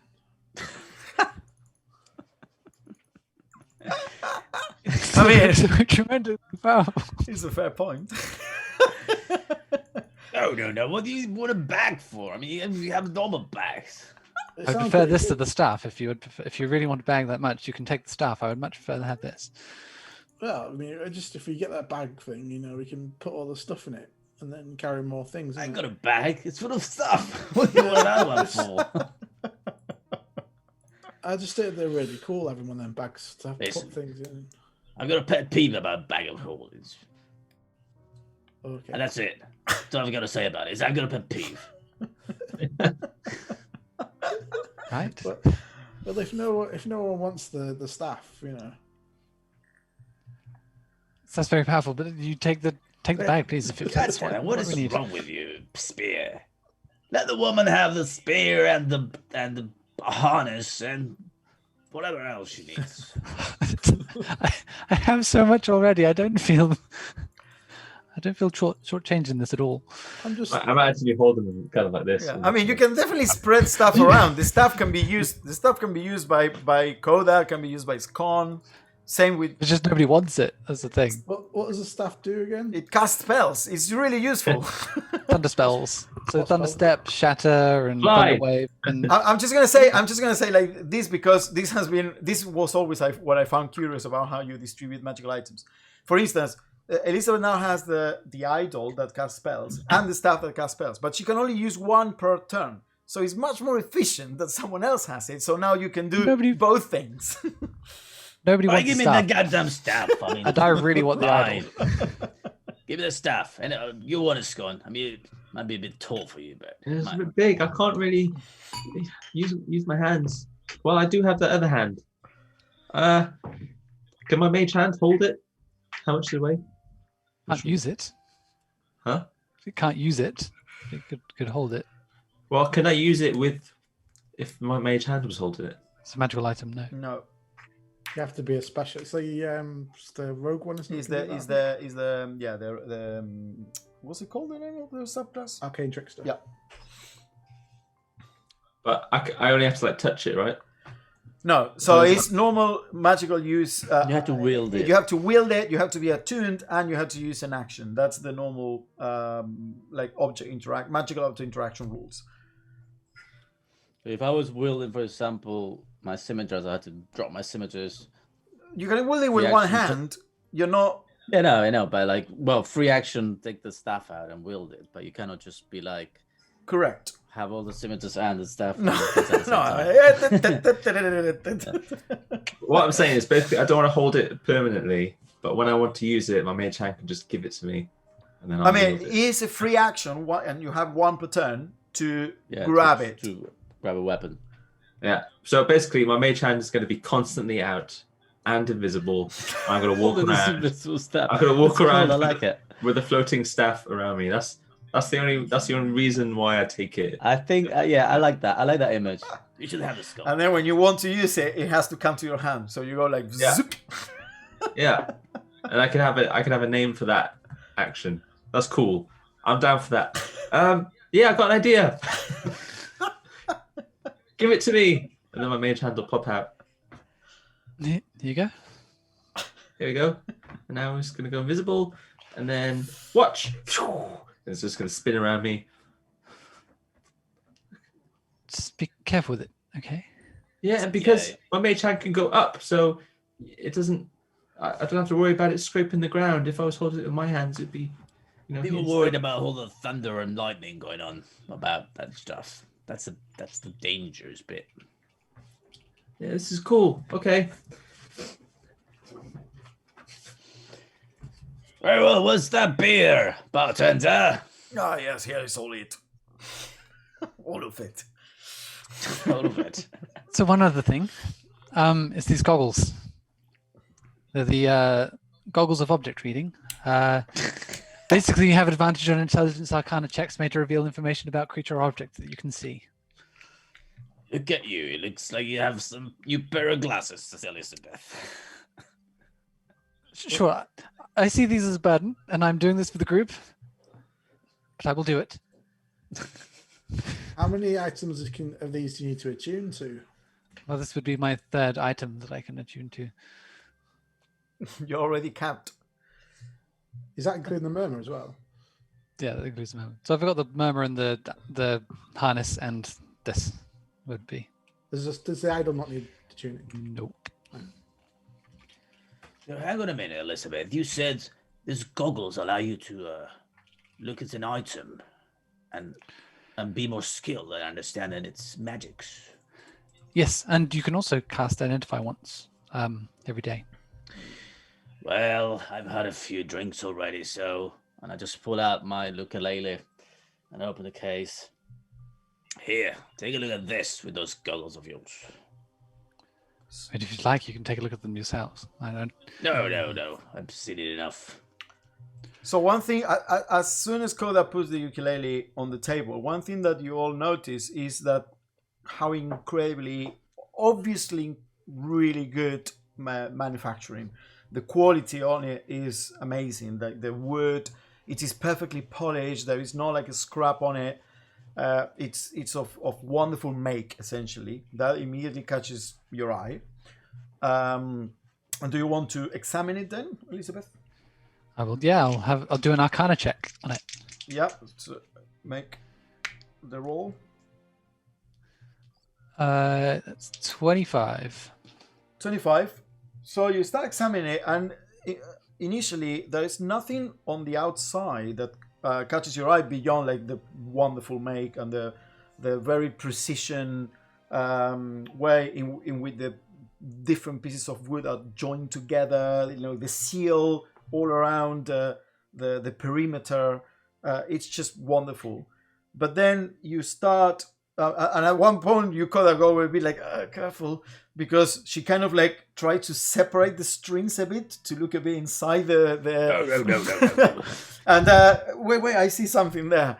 And you notice that inside there are a set of elven runes that are all carved, and it was very, very hard to see on the inside of the ukulele, on the inside of the box, essentially, of the resonance box.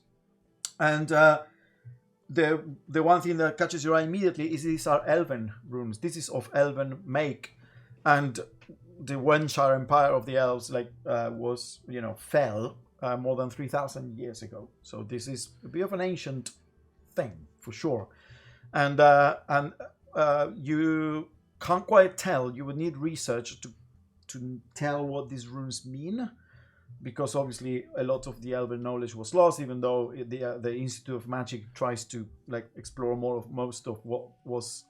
But so it's just not just writing. It's elven runes. It's magical runes. There is definitely something runic magical about it. Do you know what this means? These runes? No. I mean, I've seen them, of course, some time ago. But yeah, it's quite a piece of equipment, isn't it? Well, let's try this. And I just adjust the goggles, and I'm going to try and activate them and cast Identify with them. Okay. 1 second. I was. Where the fuck is it?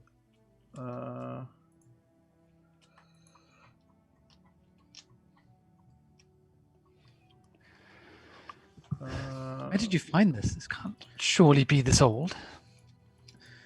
Well, it used to belong to my master, actually. The great Jabedi. But it's in such good condition. Well, I mean, of course it is, like, magical, I guess. I've detected it aura of magic. I mean, that's why it never goes out of tune. It's a very old instrument. It's I mean, he never quite revealed to me where he got it from himself, but I do know that it's ancient. So one thing that you immediately notice is that there is a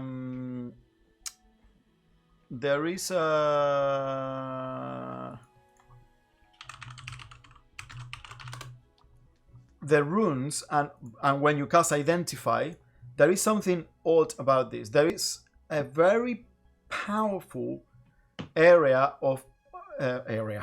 aura of both divination and abjuration, but there is something that is actively blocking you from understanding exactly what it is and how it works.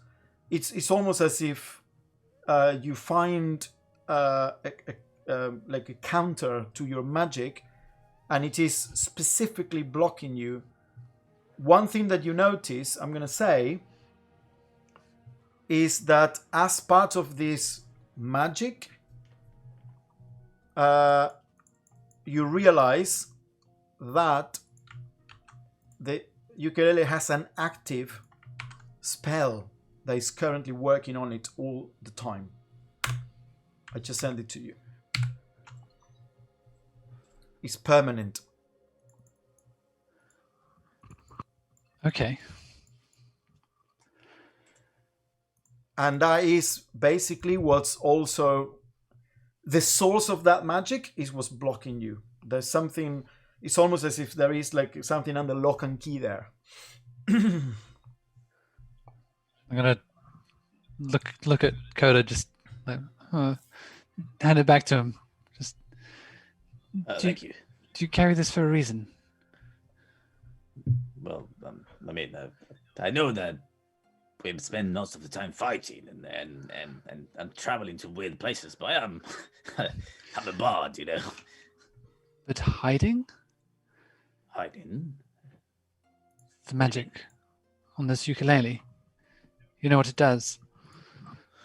No, I don't. I mean, I once took him to a wizard to try to identify it, but I mean, he did say it has some kind of magics in it, but he could never quite specify what it was. I mean, maybe I'm it not was beyond. surprised. Have you? I mean, the nature of the magic. It is just. It itself is what is blocking it. It hides you from divination magic. A non-detection spell. So nobody can find the ukulele. Presumably you. That's why I ask you why you have it. When you say that, Well, Scone, something immediately comes to your mind and you realize it now, and you hadn't paid attention to it, but every time you use the detect thoughts, Coda wasn't there. You know, when you were detecting all the presences around you, and you're like, wait, yes, there was a missing ping in your radar. There's no humming, or just. All right. Okay. I told you. I mean, my master gave it to me. Well, actually, when he passed away, I mean, he had put it on his will, and I was the beneficiary of. He stole off the trait, so to speak. But I guess you've made good use of it, and now you know what it does. Perhaps, I don't know, perhaps maybe you should never need it, I would hope. What do you mean I should never need it? I mean, It's something to hide you from great magics. The fact that someone with such magics would be chasing you is not something I should wish on you. Elizabeth, I'm sorry, you're not making much sense. Have you heard of a scry before? Yes, it's a spell that I know bards of great power can do. Right, well, they can't do it to you whilst you hold that ukulele. Oh. That's cool. Yes. That's very powerful, fantastic, which is why I wish that you should never need it. Oh, I see what you mean. I thought you would say you would never need to play the ukulele again. I mean, Oh no. that's curious and handy, I guess. If we ever needed it. Which hopefully we won't. Hopefully we won't, of course, yes. Fancy that, eh? Ha! Look at me! I also have items of great power. Indeed you do. Stop playing. I don't like cigar. Oh no. I love it. Yeah. You know what'd be cooler though? That's gonna be the rest of my day. You know what'd be cooler if you could play it without playing it. Sorry.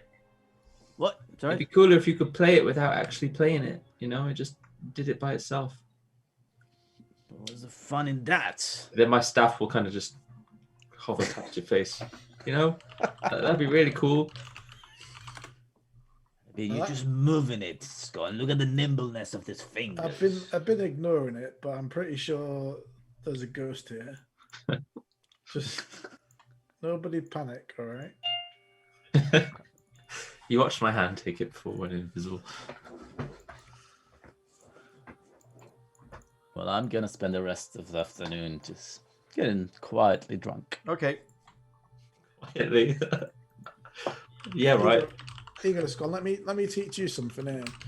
Right, I'll show you something I can do. Maybe you can learn this. Okay. I'll just get some kind of chalk and just sort of mark.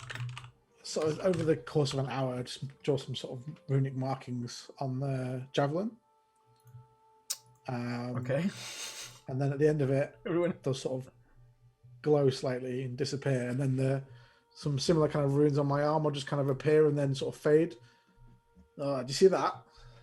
So you drew what? You drew there, and then it appeared on your arm. Well, yeah. Now it's like bonded. Watch. Wait. Actually, I better not throw it in here. Maybe let's go and put it on like a table nearby, and then come back and sit down. Like, watch this now, and I'll call the javelin to my hand. Did you unbind or unbond the hammer? Okay. Yeah. Well, that's what you did with the. I mean, you did that with your hammer. So could you? No, but I swapped it to the javelin. So you could do it with anything. Well, I think You by the just have to draw some symbols. Can you do it to me? I think by the rules of the as it's written are that it only works on a weapon, but I don't think I could do it on a person. I am a weapon. I'm a weapon of mass destruction. You're the most dangerous weapon of all, I tell you. So that's cool. I'm not the kind of master who is unwilling to learn from his apprentice. So if you could teach me how to do this with these I forgot what they're called. These star things. Shuriken. Yeah, if I could do it to those, then I don't have to worry about them coming back to me themselves, or my hand going to pick it up and then bring it all the way back. It could just be instant. Oh yeah, it takes a long time to learn though. Maybe longer than it takes to learn to fly. I don't know. What, like all night? Probably like weeks, maybe. Well, I am the master. We'll see. Come on, let's do it now. What to draw it again? Let me see what you did. I'll sort of show him how to kind of trace the runes and stuff over the course of the evening, I guess. Get my sketchbook out. Draw them in here, and then I can trace. Anyway, that's us for the night. Yep. Okay. So, okay. So you. Oops. No, I almost quit OBS. You eventually are you gonna retire to your rooms? Yeah. Need to go shopping for just one thing. Yeah. You don't have to play out. I just want to buy some incense. Incense. Yes, you can go to either of the two main shops, the Iron's Curious, or the other one. Can't remember the name now. My notes are too big and long now. It's let's see, what was the other one? It was Turan's artifacts. Turan's artifacts. She's Venwise Turan.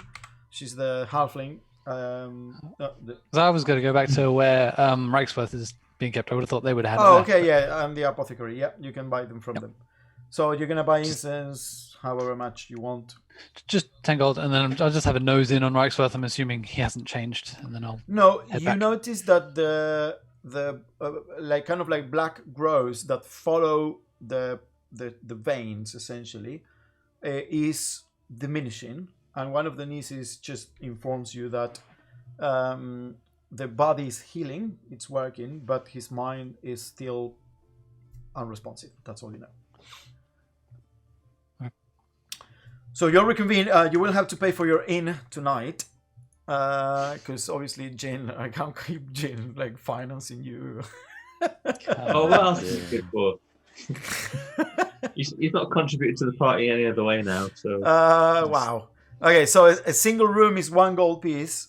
A double room is 16 silver pieces, and a 4-bed is 2 gold pieces. Hang on a minute. You said 1 gold piece, 16 silver pieces. No. Oh, double room. Double room is 16 silver pieces, so 1.6, and a 4 room is 2 gold pieces.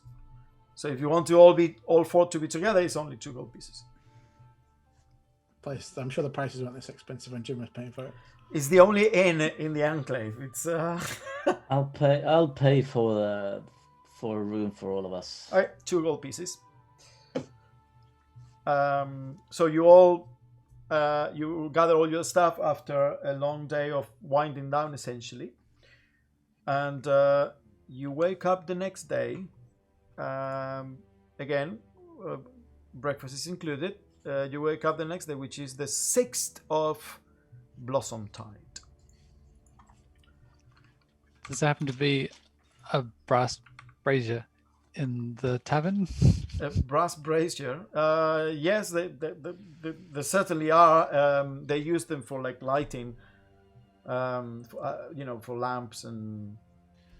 So breakfast, I shall spend some time over there, trying to work out how to do this thing with the incense. Okay.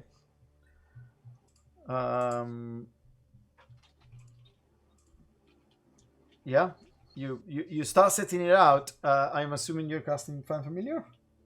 Yes. Yes, you Spear notice what Elizabeth is doing, and it sounds familiar, or it looks familiar. Oh, you're trying to make a bullseye, are you? Find it familiar. Something like that, yes.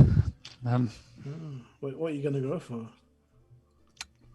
As I understand, there's only a small selection to work from. So, Oh no, you can just have to focus. First, when Bullseye came, she came out as like a rat because I didn't really know what to do, and I'd only really seen rats. But then I found different animals in the world, and you just have to kind of focus your thoughts as you're casting it into kind of whatever you want. Really, I think anything kind of small seems to work. Otso used to carry around a snake. Oh, I see. There you go. Yeah, the snake. What's the name of the snake, Scon? Huh? What was the name of Otso's snake? Mojo. Mojo. Mojo. Good name. Good name for a snake. How's your plant doing, by the way? Bottle.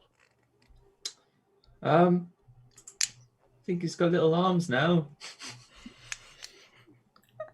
How many days now? It's 2 more days. 15 days to go by my calculations. Mm-hmm. It's time to chat shit. No, he's not talking yet. He just repeats what you say like a parrot. You're a talking plant. No, he just... I think... Sometimes I think I see it moving, though. Like, just swaying back and forth. I think it likes your music. Got good taste. You do know. And, I'm sorry. Nah, man, just Can I say something silly?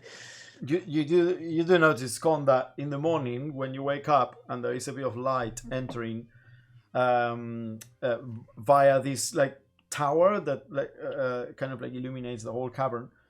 Potsul always has reorientated itself towards the light in the morning, kind of like a sunflower. Sunflower, is it the one that do that? Yep. Okay. Yeah. So, where are we going today? Our party of adventurers. We should get ourselves a name because we can't use the one we used to have before. Maybe Elizabeth and Spear, you can propose a short list of names and then. Every time we come up with a name, someone leaves. There's no point anymore. It should just be. Maybe it should just be generic. Very generic. Generic adventure band name. Group. Tag. Maybe just, I don't know, just people. Oh, you liked the name. We the people. Yesterday. So how about we just call the Wanderers? The Wanderers. Sounds like a band name. Which I'm not sure. I mean, that's probably good then, because when people hear about us, they'll be like, they'll be like, oh, these people will be just like band people. They won't expect us to have like a powerful wizard and a brilliant bard and song person and a scone. So Does make us sound a little bit aimless, which I guess isn't far from the truth. We're all trying to learn magic, right? Maybe it should be something educational. The students, the apprentices. No, that reminds me of a certain person that I'd rather forget. Okay. The Something Academy.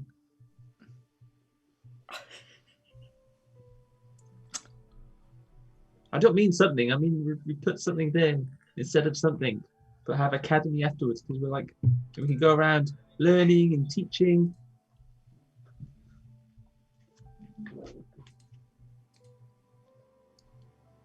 Right. Does that not introduce some kind of hierarchy if you were to do that? Yes. You. We can call ourselves the Democratic Academy of anarcho-communism. Elizabeth, it's you, me, Spear. I don't know where Coda fits in. Well, is that a joke on my figure?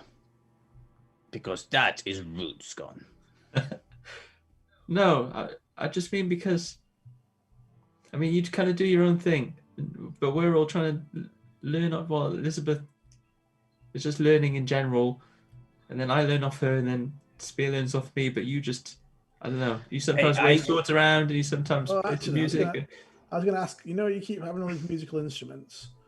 I've never been like very musical myself. Maybe you could teach me one. Oh boy, that you don't know what you're asking. That's just gonna take a while. I think learning magic is easier, if I'm perfectly honest. Well, this will take less time. I mean, I am trying to learn too, Scone. It's just not in your sort of like grabby way. Grabby. Well, I don't know. Well, we don't have to think of a name now, but I think, just put an academy in there is kind of cool. The Academy of Misfits. The Misfit Academy. The Wandering Academy of Misfits. Yeah, just park it for now, and you just have a think to yourself. And then come up when you have a good suggestion, then say it. And if you take away the letters, it's WAM. So we just call ourselves WAM for short. No, WAF. Oh yeah, WAF. Okay. Maybe you're right. I'll come back to it later one. No, I like this. No, we're WAM. WAMF. Anyway, and is it today the day my arm is ready? I can't remember now. Yes, it will be today. So after a little bit, I guess, from the flames in the brazier, there'll just be a big plume of smoke as the lights will dim in the room, and just a raven will come out flapping its wings, and just some black smoke will be billowing it from its wings as it flies out, and then it'll just land on the edge of the brazier, just where it's still hot, and just It was supposed to be a chicken, but we're learning. Oh, Chicken are white normally. That's where you got it wrong. Yes. Well, I'd like to introduce you to Pepper, anyway. oh, hello, Pepper. Pepper as in the spice, or pepper as in pepper? Pepper. Pepper. I like it.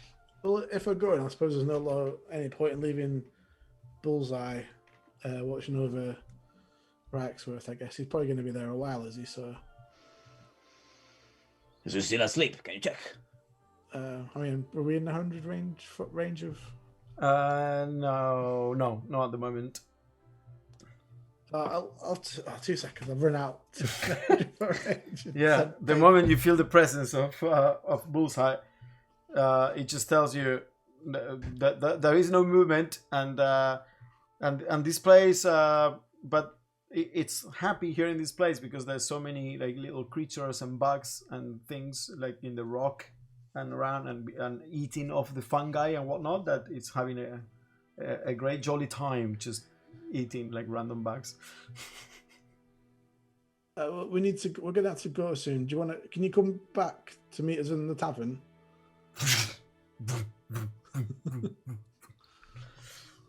He comes to you, lands on your shoulder. Come on, I've got someone for you to meet. I'll take her in and introduce to Pepper. Okay, they're both ravens, right? No, mine's an eagle. Oh, yeah. What? Yours is an eagle. So yeah, as soon as he enters, it's kind of like flaps a bit around, and they both start kind of like preening their the feathers and kind of like making themselves big, kind of like, oh yeah, I am bigger and better. They have a bit of a dance of introduction there, a fey dance. But his is fey, mine's not. Mine's fiendish. Yeah, yours is fiendish. True. He has one thing you notice is that Elizabeth Raven Pepper has like kind of like reddish eyes. He looks a bit creepy. I think something wrong with your Raven though. It's a bit. What's wrong with her eyes? As I say, it was supposed to be a chicken. Okay.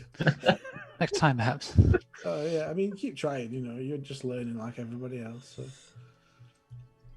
So, as the academy finishes breakfast, right, I'm gonna get my armor. I'll meet you back here in an hour or so. It'll take a while to get it fitted, I think. So. I hope it looks cool. Did you get it painted? Oh no, we're supposed to get it painted. Well, what's your favourite colour? I don't know actually. Why wouldn't you get it painted? Well, I didn't. I don't know. Sorry. Well, I'm less excited to see it now. Go on. Yeah, all the more beers. Are we going to spend another day here waiting for his armor to be painted? I go after. Okay, as you leave, you're thinking like, "Wow, Scon is developing a mean streak." Mean girl. You goat and you arrive at the anvil, and you see there the armor, your chainmail essentially has Ruth has attached all these pieces of plate to it, creating a splint mail essentially. And it looks of very good manufacture. This is very good smithing work, but it is there's no specific decorations or anything like that. It just has a tiny kind of like rune, almost like a signature under one of the pauldrons, and that's it's RW for Ruth Willowmane.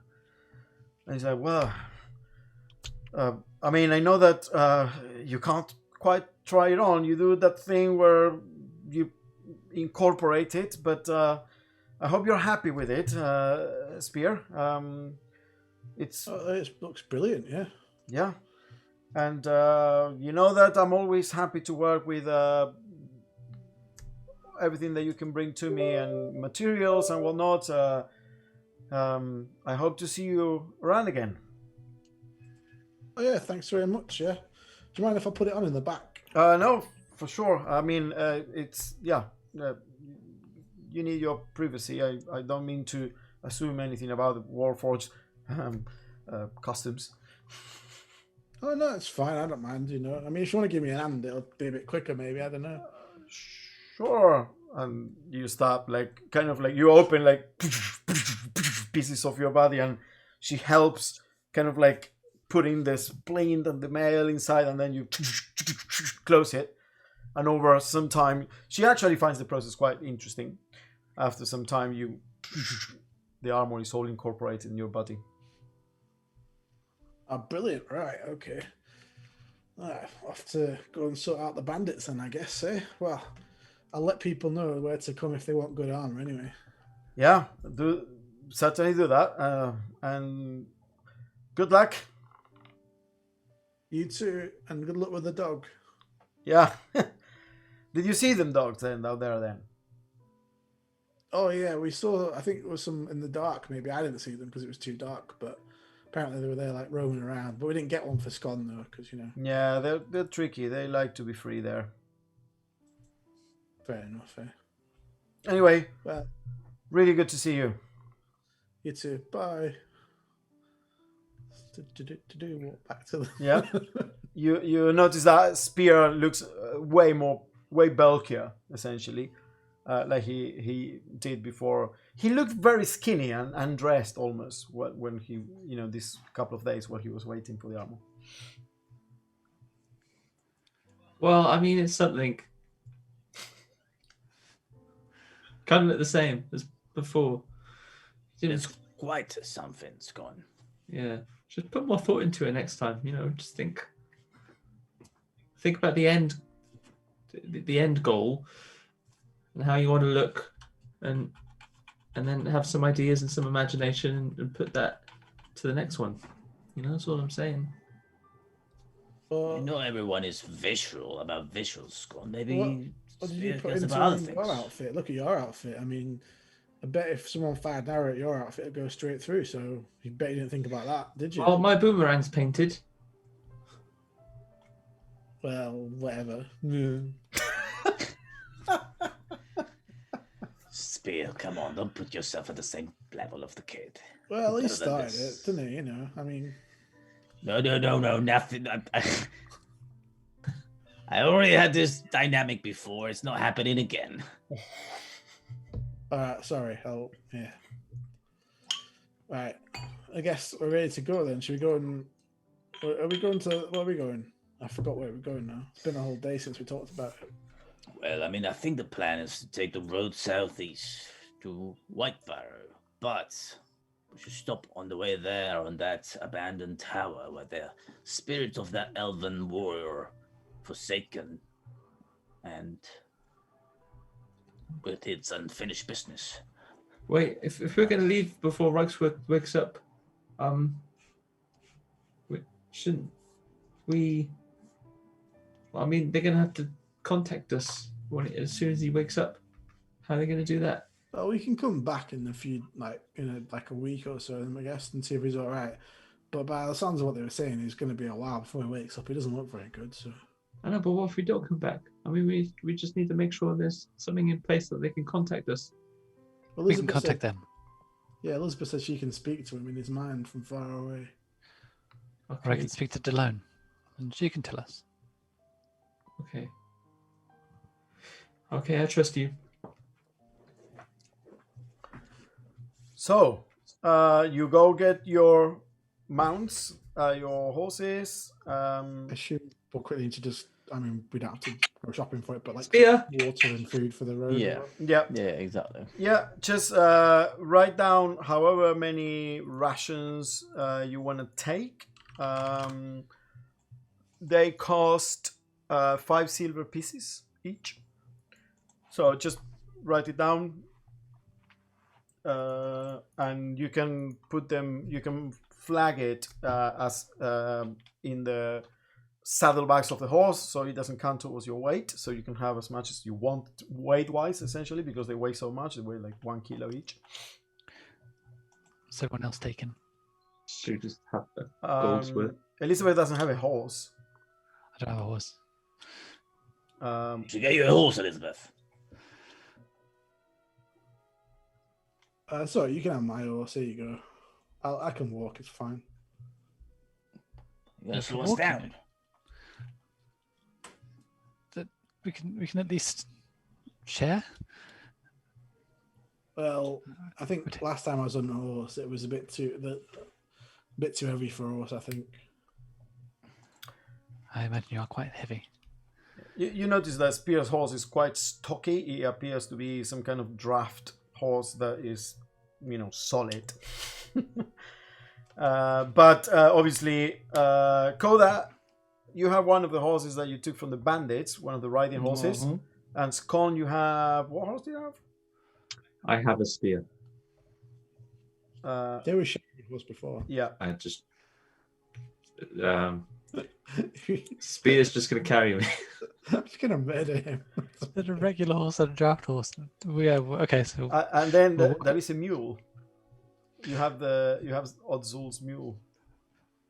That's for carrying. That's still got the chest on now, hasn't Yeah. it? There The was chest you of were using preservation. it to bring all the crap in Odzul's mule. Yeah. The mule with no name. Yeah. Muley. Yeah. What are the names of the horses? You haven't thought about them. It's alright, you don't have to. Okay. Chestnut. Chestnut is my horse. Okay. So Chestnut is your horse. Wanderer. Wanderer is your is your horse, and Scone's horse is Academy. I don't have a horse. Oh, you don't have a horse. Okay. So you I was normally on the back of. I was with Coda normally. Yeah. Okay. So you have 2 horses and a mule, and you depart Deep Delver's Enclave in the early morning of the 6th of Blossom Tide towards White Barrow, with the intention in the way of making a detour to go to the ancient ruins where you found the Revenant, right? Yeah, That's the exactly. plan? It's a stop halfway point Yeah. to stop. Yeah, it's the halfway point anyway, so you have to camp, so you can do that there.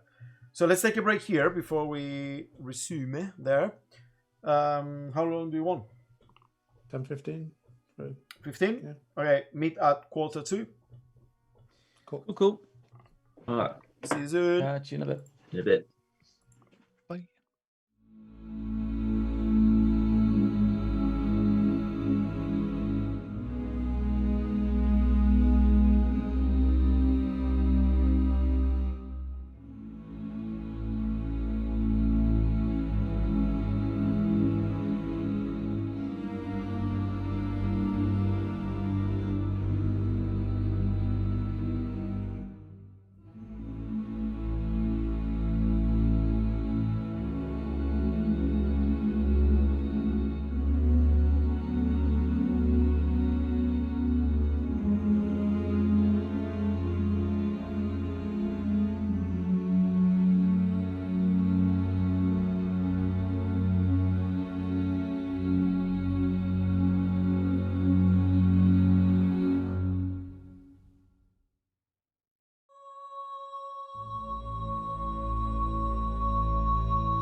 Okay.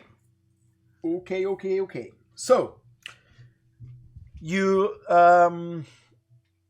leave in the early morning the enclave, and you make your way towards White Barrow. This road is well traveled. You already know it as well. It is a nice day. Wait, let me check because I have my running calendar. If I found it, where is it?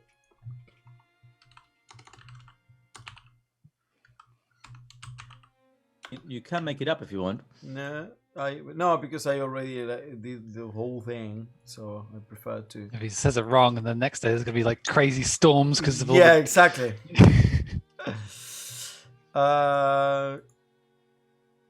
It's sometimes it's very calm day, clear skies, and a cool 14 degrees. So it's a nice day of early spring as you take on the road. You make your way. So Violet is not here, and Jin is not here, and those two are the good trackers to find the road back to where this ruin was.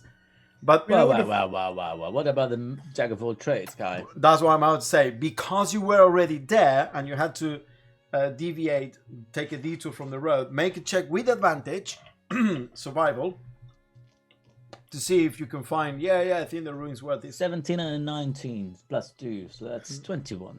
21. I always forget I've got a map with it marked on it. But Lucas, because we're bad at navigating in general, you could just steer us by accident towards the most fun side quest that you've done. We were just talking about this before.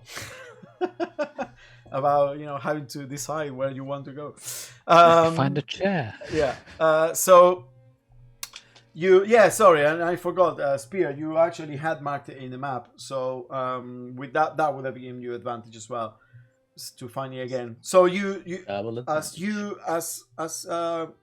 a very nice day of traveling. Clear skies, no wind, and as night starts to set. The sun starts to set. You find your way between you, Koda, and Spear, like showing you the map. You eventually get to the ruins, and it doesn't look as ominous as that first night when you arrived and there was like raining and you had to put like the tarp and everything. And obviously as well, even though you still get this weird sensation, this kind of like something is off about this place. Now you know what it is. Now you know it is this reverent presence. So you, not that you embrace it, but you certainly are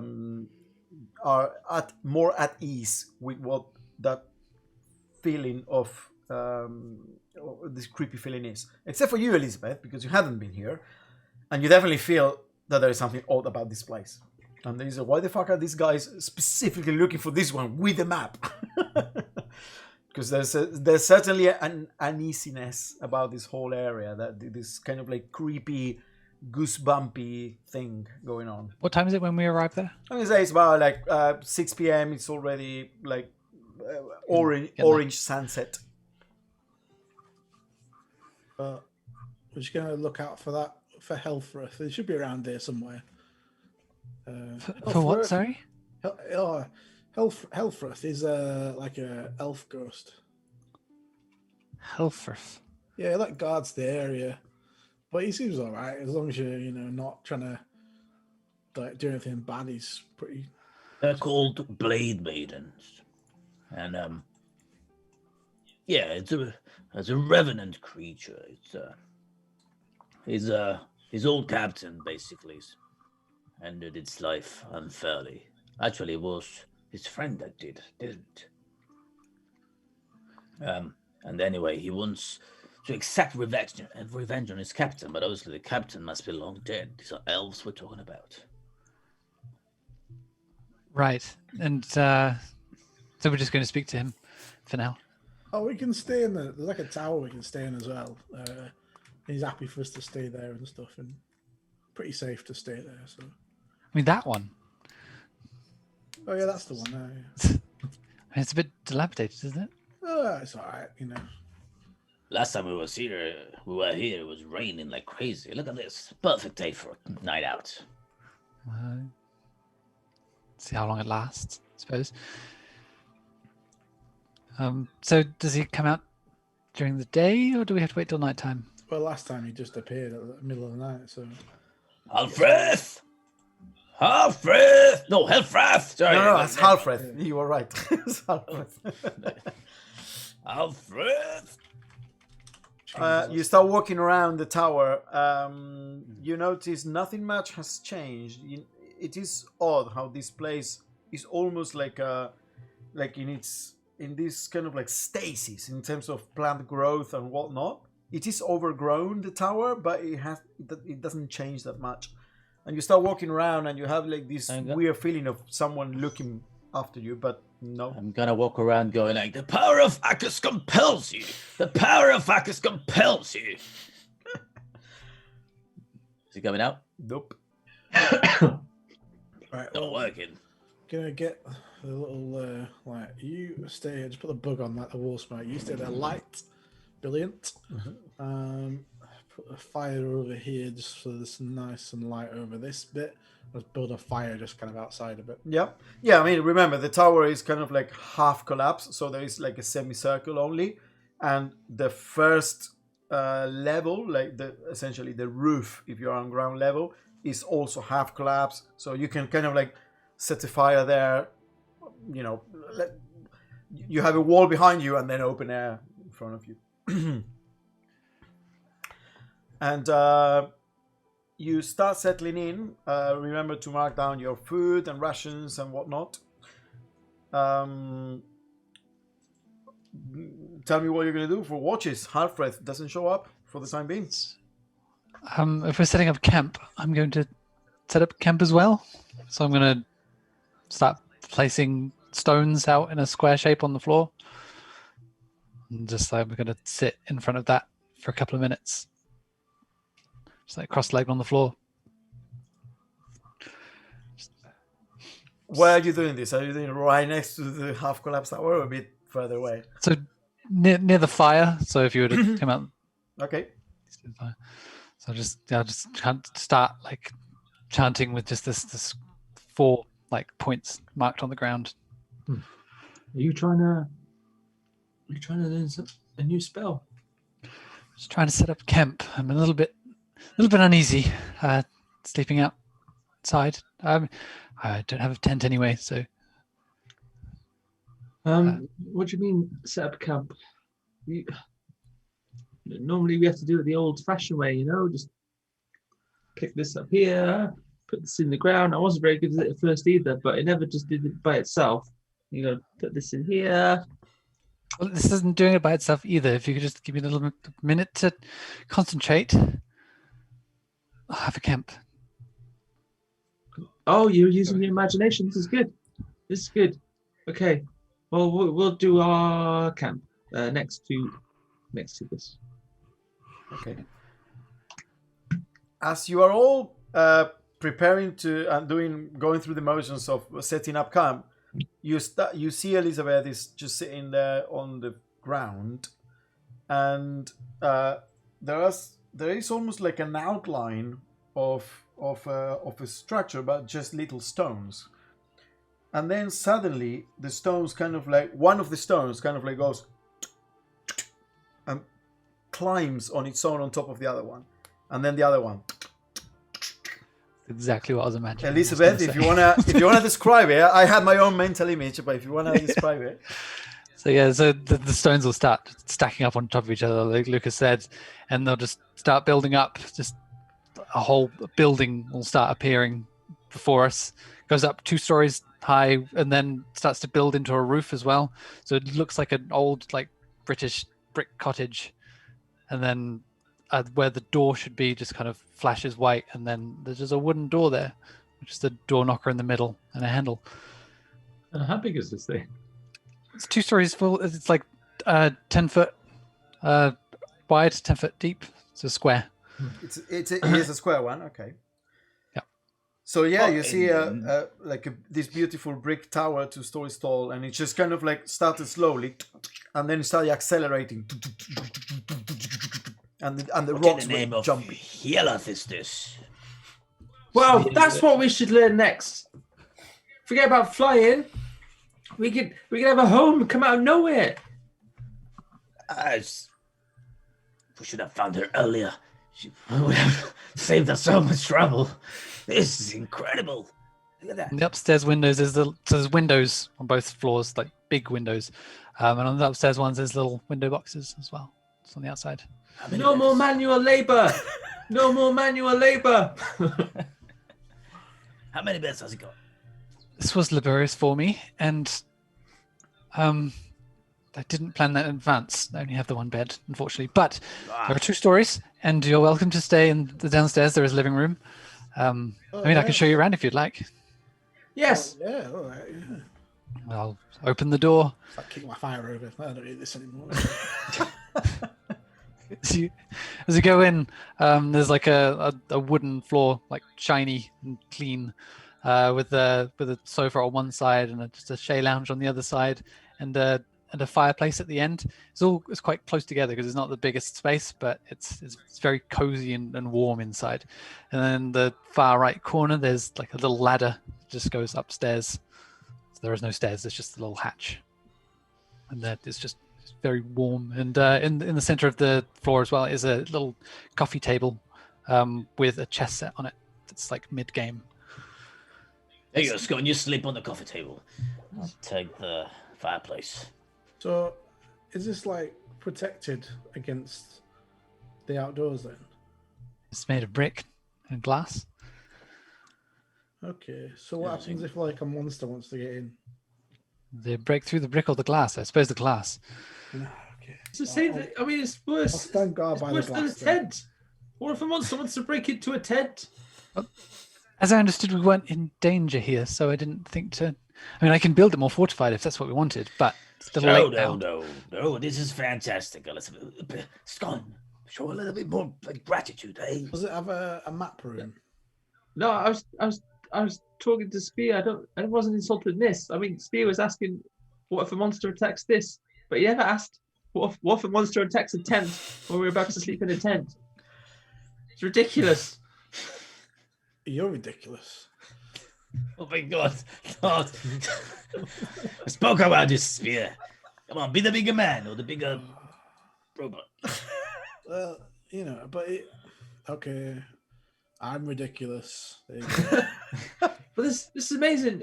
You only needed a couple bricks, and then all the rest just come out of. A lot of magic. No, I was just asking because I just wanted to know what the defenses were like.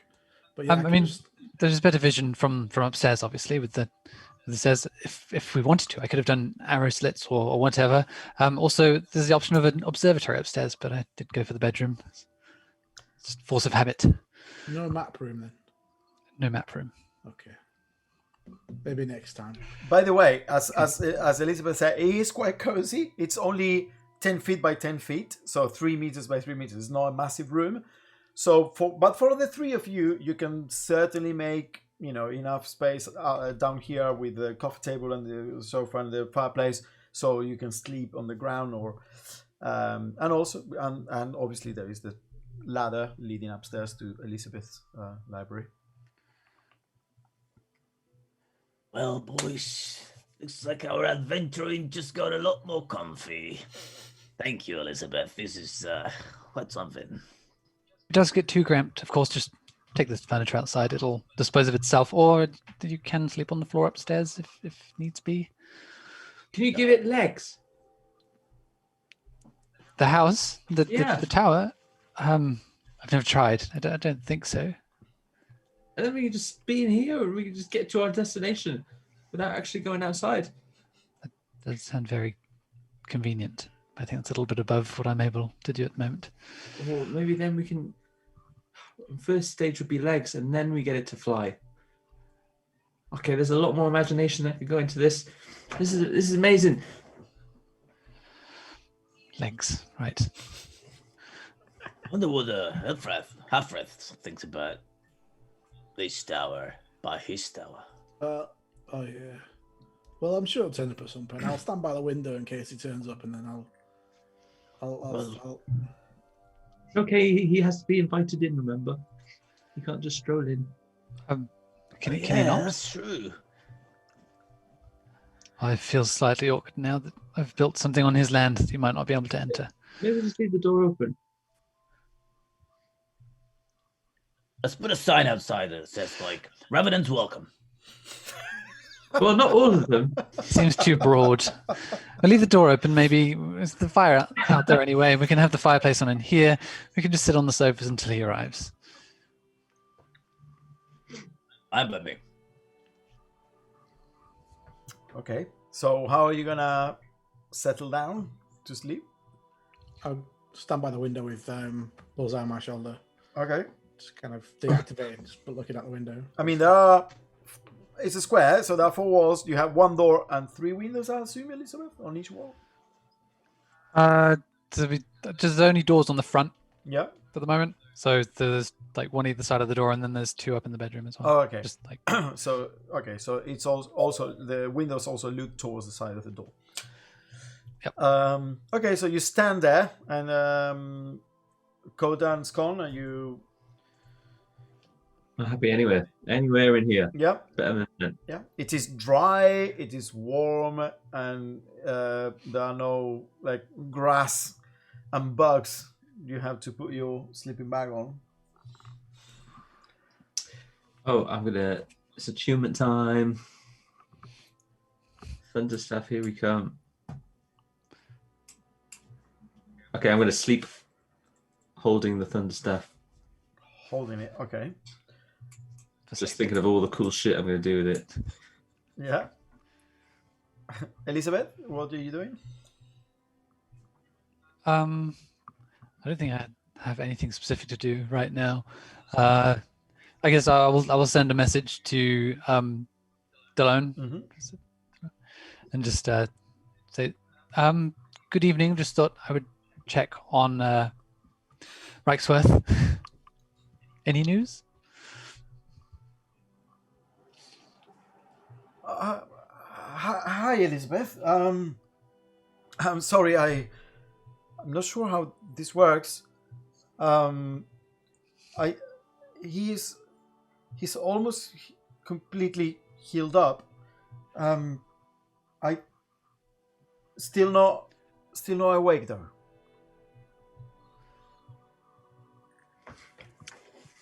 Great. Okay. That's it. So Elizabeth disappears up the ladder, opens the trap door, the hatch, and then closes behind her. What are you doing, Koda? I'm just playing all along the watchtower. You're actually singing in Coda's voice for a change. Yes. Yeah, this time around, I thought I'd kept it the same. Yeah, just playing the uke, just chilling. Okay. So as you are playing, you notice Spear outside. A figure appears rounding the collapsed tower. Looking round, you recognize him as Halfreth with his double-bladed scimitar, kind of like in his back, and comes towards the tower and knocks on the door. I'll go and open the door. Look, Oh, Alfred, you all right? hello. Looks at you, Koda and Scon. Good to see you all again. Yeah, nice to see you. I said that I was okay with you sleeping here. I didn't think that you were redecorating. Oh yeah, no, we met a new friend, and she can make towers appear from bricks now. I don't know. Actually, wait. Has she gone to bed? Oh, 2 seconds. Elizabeth. I guessing I hear that. Yeah, it's only like one. It'll get louder until you do. Just open the hatch and just stick my head down. Yes. Oh. This Ah. is the Revenant Alfreth. You know this tower? How long will it be here for? Is it here forever, or can you make it go away tomorrow in the morning? 24 hours maximum, and it'll be gone. Oh, it'll be gone in 24 hours, so... Figured you might like to see a tower again. Perhaps it will bring back the memories, eh? Well, the architecture is certainly different. A bit modern for my taste, but if it's gonna be gone by tomorrow, then it's okay. Looks at you. Don't just stand there. Come in. Looks at you, kind of like leans down so he can look up the door frame towards where you poke your head, Elizabeth. May I come in then? Yep. Oh yeah, come in. Yeah. Okay. Takes one step forward. Keep playing this, Coda. It was a good song. It reminds me, for some reason, your music. Maybe it's because of last time around when you played an old elven tune, but it does remind me of my people. Particularly the sound of your instrument has a quality. Quality indeed. It is an instrument of your people, as it so happens. I mean, we've only just discovered it. Oh. How did you come to possess it? I thought my people disappeared from this land and most of the legacy gone thousands of years ago. Well, I mean, there are some. I would hazard saying Elizabeth probably knows more about this, but I would hazard saying that a lot of relics from your people must have survived through the generations, and this ukulele in particular I inherited from my master. He was not an elf, obviously, but I do not know where he got it from. Well, if that's... Take very good care of it. My people were renowned for being legendary luthiers, so... Anyway, Scone, Spear, good to see you again. Did you find what you were... Well, what you wanted? Did you find your... It was a master you were after? We basically prevented the end of the world, possibly. I mean, we don't know for sure, because until you actually... if the world had ended, we wouldn't obviously exist, but that's what I think happened anyway, so... Actually, we saw some very old maps, maybe from your time even, and some great historical events. Oh, What's the name of that creature you saw in your dreams, Scone? The big, blacky one. Name? Well, I mean... Did it have a name? You find a reference when on You've heard the name tons of times. Riceworth journal as you were going, that when he became like obsessed at the very end of it. It's Kadsatha. Oh yeah. Yeah, you got it. That Cad, old Caddy.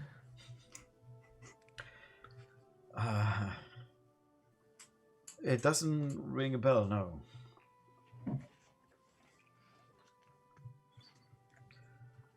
Maybe he had a nickname.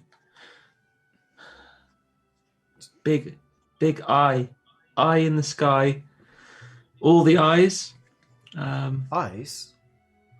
Yeah. He liked spikes, spiky.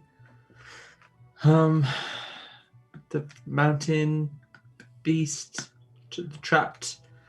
I don't know. Is this ringing any bells? I know nothing about these stories, I'm afraid, but you have to keep in mind, I was I was a fighter back in my day. I was a revenant blade. I wasn't a scholar, so my people were for sure had some amazing scholars, but not my area of expertise, unfortunately. How long ago were you alive, if you don't mind my asking? Well, from what I gather, since the last time I was updated with recent events, which is when this group uh, came by last time, I would say around 3,200 or 3,300 years ago. So perhaps you would recognize the land. You may not be so learned as to know of Katsathar or all the other things we may have seen in this in the place. If I show you, let me get it from upstairs. I have a map. Just 1 minute. I'll go upstairs and find the sphere. Mm-hmm. And I'll come back down with that, and I will try and push in on the sofa to get a bit of a dome as best as I can. Yeah. I'm still going to do very well. But it's better than the floor. Kind of like ripples a bit. Oh, that's confusing. Yeah, why didn't you build a spherical room as part of the house when you made it? I hadn't thought about it. I was anxious about the revenant in the room. Anyway, turn it on, and I will try and show the projection of roughly where we are, like the Zadar area. Yeah. And well, I mean, I wouldn't be able to tell. This certainly looks nothing like I remember. This looks older than. I mean, I've seen some depictions of the world before, but obviously, what it means for me before, it means before the Wenshari Empire. So this is not like I remember it. From what I've seen of maps, I mean, recent maps, the land didn't look that much different back during the Wenshar Empire. Only that instead of your modern towns, you had elven ones. Most of the modern towns have been built atop elven ruins, using, of course, the stone and the materials that was already there. I mean, I don't blame them for rebuilding. the points on the map that I could infer are towns from way back when. I don't see this as I can only see. I know that point there, and he points at the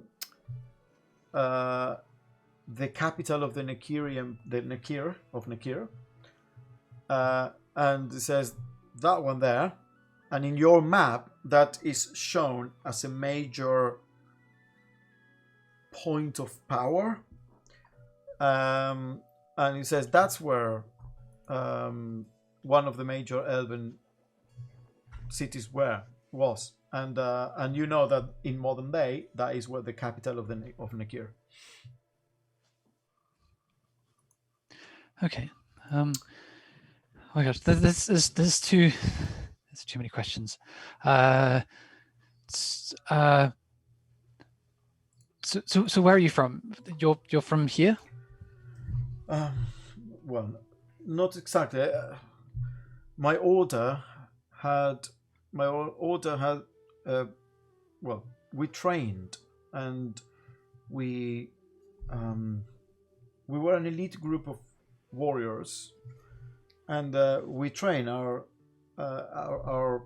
castle, our seat of power, was north of the mountains in, I believe, in around this area, and I showed him the map last time around, and he points at the spear. Oh yeah, I got it on the. I showed you the bit on the map where I drawn it on. Yeah, he points at a position in the map that is essentially in Nakir, north of the mountain. So I'm gonna open just so you can see that.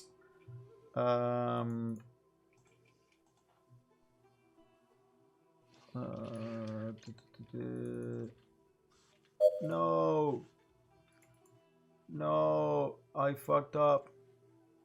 Oh, I fucked up. what do you mean? Wow. I did fuck up really bad. Can I stop the synchronization of Google Drive? Is it too late?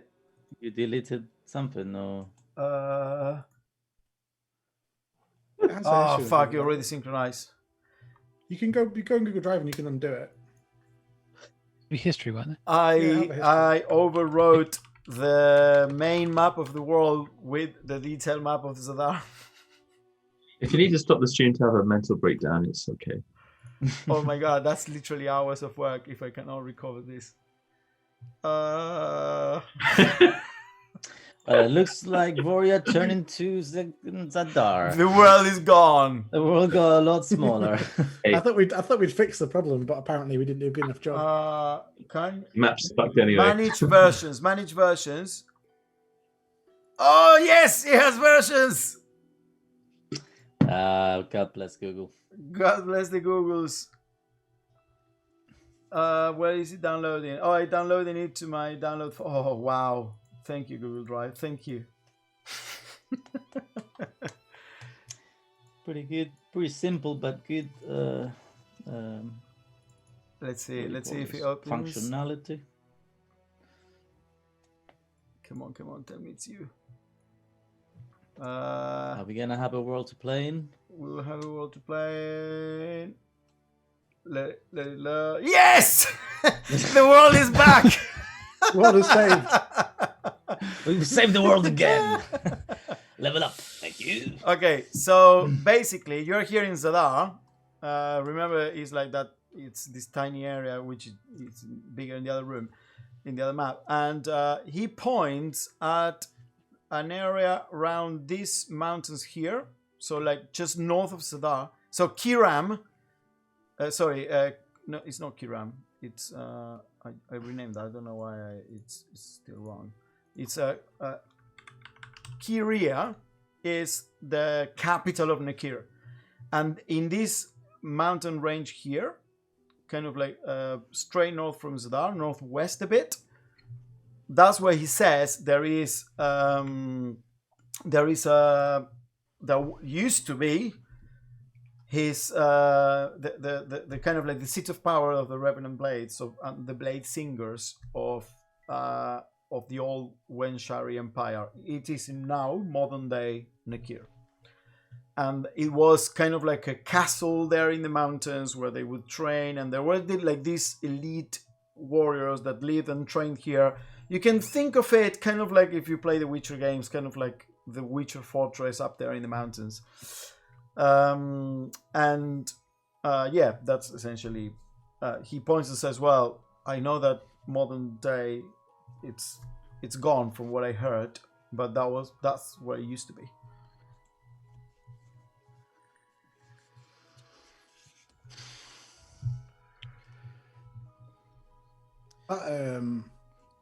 That blade you carry is pretty cool. This is this weapon requires a lot of training. It is what we get as we used to get as part of our training. It is a Revenant blade. Would you mind if I just had a go with it? Next question. Do you want to arm wrestle for it? I know that. Look, there are traditions about this blade. It is bonded to me as much. It is as much as part of me as I am part of it. I am afraid that no, we're not allowed to. No one else is allowed to touch it. I understand. That's fine. I was just curious. It looked kind of cool. That was all. So, Humphreth, Mm-hmm. how's your quarry going? How's Aristus? The same way it has been going for the last 1,000 years. I am stuck No here. updates then. Okay, so here's this thing. We really, really, really want to help you, but we don't know how to go about it. Are there any elves alive in the world? That would be a good place to start. You need to find if I'm Are here, there any elves alive? yeah, sorry. Are there any elves alive in the world? Not that you are aware of. You saw the elf that Violet spoke about some. Yes, so there are elves in the forest, but not high elves. He's a high elf. Oh, you half-elf. mean like Fae? No, the okay. high elves are the ones that created the Wenshar Empire, and then there were wood elves that were not into like the imperial thing. They were not slavers. They were not like assholes, and I mean they were more like in tune with nature and whatnot. And those were the wood elves, and those did survive the uprising and did survive the fall of the empire. But all high elves were slaughtered, or there were always rumors that some of them hid away, or they could have survived and thrived someplace in the world where they couldn't be found after the fall of the empire. And then the only place modern day where it is known that there are still elves from way back then is Nekir, because Nekir was founded right after the fall of the empire because of some elves that essentially defected the main empire and got together with a bunch of humans and orcs and halflings and whatnot, and were not part of the main Wenshari organization and power, and they decided to follow this new religion called the Truth. And in that religion, it didn't matter if you were an elf or a human or whatever. So those elves were spared mainly because they were able to defend themselves, and that's why Nekir has been standing there as this kingdom of truth since those times. So those are the only elves that are alive this day that are part of a country, whereas everything else about the Wenshari Empire that spanned like all the modern lands. It spanned all the way from Nekir, the purple here, all the way to the plains here. It encompassed the entire continent almost. They were all destroyed and slaughtered, and all of the modern cities and countries sprung up from the ruins of the old empire when all the lower races, or the lesser races as the high elves called them, kind of like killed them and built a new set of countries and cultures. So that's what he knows. If you know where any high elves are alive today, that's the only way to trace my heritage and the heritage of my quarry. Well, the good news is that there are rumors there are some in that place that you mentioned earlier. The bad news is they're a bunch of truthers. But if we find them, maybe we can. I don't know. There's so few of them that have survived. Perhaps it's a needle in a haystack quest. But it is something. I mean, after all this time, with this curse, not being able to go because somehow my vengeance is still unaccomplished. If you were to deliver this grace to me, I would be eternally grateful.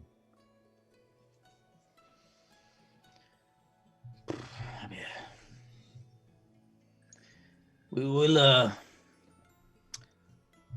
if feet take us to... Is it Korea or Korea? So the empire is Nekir, and Kyria is the capital. Korea. Yeah. Yeah. Well, if our feet take us to Korea, we shall do our best to find the descendants of Orestes and find out about the one who wronged you. I cannot promise that we will accept revenge onto our innocent people, but I must be the one that exacts the revenge. Well, I mean, when we talked about it last time, you said that if you get a descendant to come here and chat with you, you'd be able to maybe work out some kind of forgiveness, perhaps, if they were sorry for what the descendants did, or not? They are the descendant, but ancestors. Yes, if that is a possibility, I will certainly explore it. I would have to have them in front of me, and then I would know if there is still redemption, forgiveness, so my soul can depart.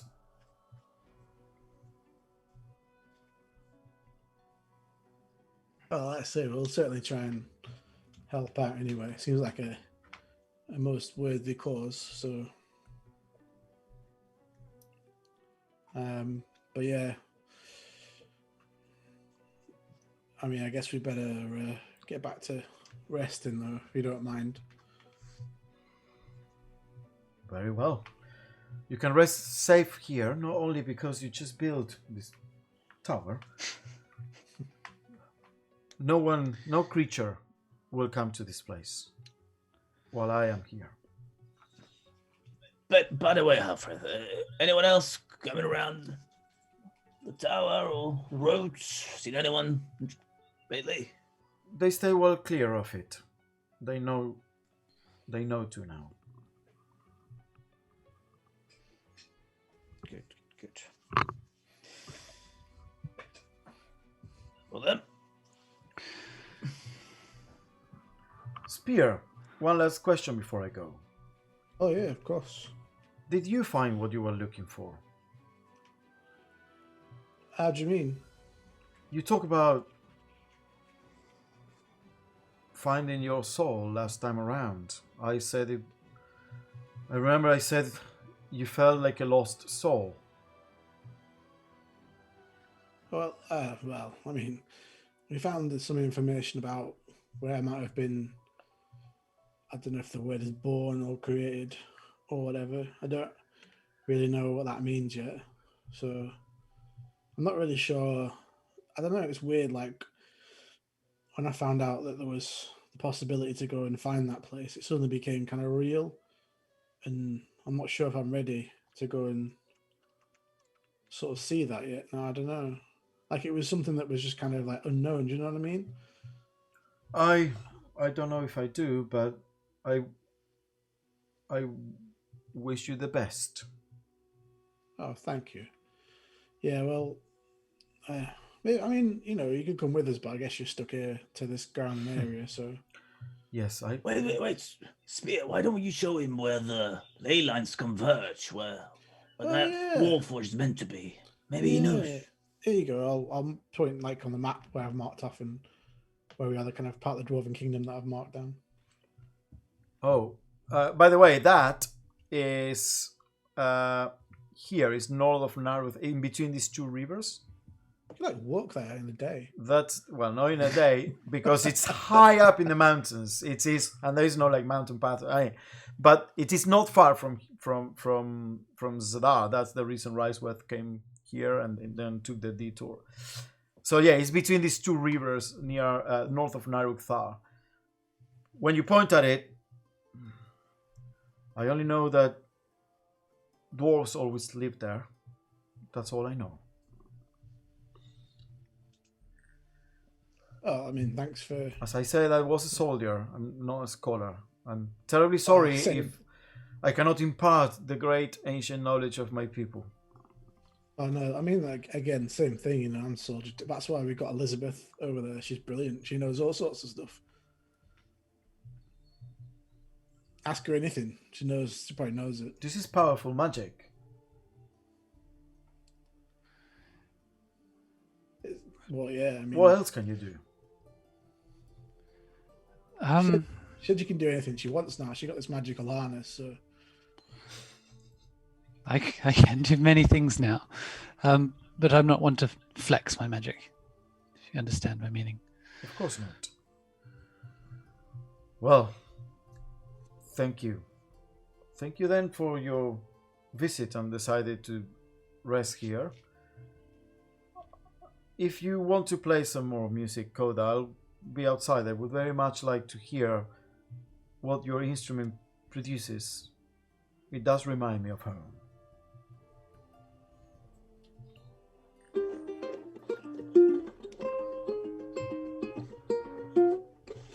Okay, so you keep playing. Alfred eventually walks outside, looks around.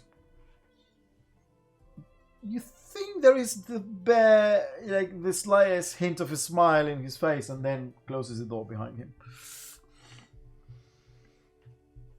Ah, good old Alfred. He's alive, isn't he? I hope that. I mean, I don't think I've really met any ghosts before, but if I meet any more ghosts, I'd like them all to be as nice as him. They do get a bad rep, but it appears like a friendless Bloody chap. Ghostbusters going around telling people that. To be honest, between ghosts and crazy dream folk, I think I say ghosts. By the way, he does look corporeal. He doesn't look like a ghost. And he did knock the door. Or knock on the door. Is it wrong to feel slightly disappointed? In what sense? I just hoped he'd know a little more. And as he said, he was just a fighter, but he was around so long ago. Things had changed so much. Well, but the thing is, he probably only has the knowledge he had when he died. No, I maybe- understand that. But the knowledge that someone, if I were alive 3,300 years ago, I would have a lot of knowledge to share. Yeah, and I mean, he doesn't just have that knowledge because he remembered us. So he remembers things after he died. So Oh, no. where's all the other things gone? Well, yeah, but it doesn't go around walking around reading all the books in the libraries and stuff, does he? He's just been here and stuck in this place, and then people come in and he'll maybe talk to them, or maybe if they're bandits and stuff, he'll kill them or whatever, I guess. But You think we're the only people he's befriended well, maybe. over this long? I mean, if people get scared easy of things like that, don't they? So So you're saying if you are going to turn into a revenant or a ghost or any kind of a spectral figure, do it in you're a better library. off doing it in a library so Yeah. you can read. Yeah, keep yourself entertained Or- and informed. Or even just do it like in a bar and you can talk to people, I guess. I spend enough time in bars as there is. Maybe libraries are a good I heard a change of story scenery. about a bar someone used to own, and there was a ghost in there. It was probably in a book or tale somewhere. Anyway. Reference to last campaign. It's not allowed. It's not allowed because it's a different world. Give Forbidden. me 1 second. I haven't made any references about this thunder staff. You know, To what are we doing how now? you reference it? I don't understand how you reference it. just someone who just it's forbidden. Stop trying to reel me in. I mean, didn't your last character had he had like griffin arm or something? You have thunder. You have a thunder character? Don't remember that. Nah, he wasn't much of a personality for you to remember. Sorry, what is it? Just talking about you. Okay. Just wishing you never got that map back, so you could just make a better one. Maybe. So what two now? Yeah. Bed? Obviously. Where? Sorry. Bed? Bed. But- Bed. Yeah, well, that's true. Like Elizabeth inviting Curtis to bed. Well, okay. Oh well, bed it is, or the sofa for me. Elizabeth, I just imagined your head poking down from above the whole time. Oh. Did you ever come down the It steps? did come down, yes. Oh, Because it went up and got the map thing, came back down, and oh. So I imagine you had quite headache. a blood rush. Yes. Face has gone all red. Okay. So, are you going back to sleep? Yes. Yep. Okay.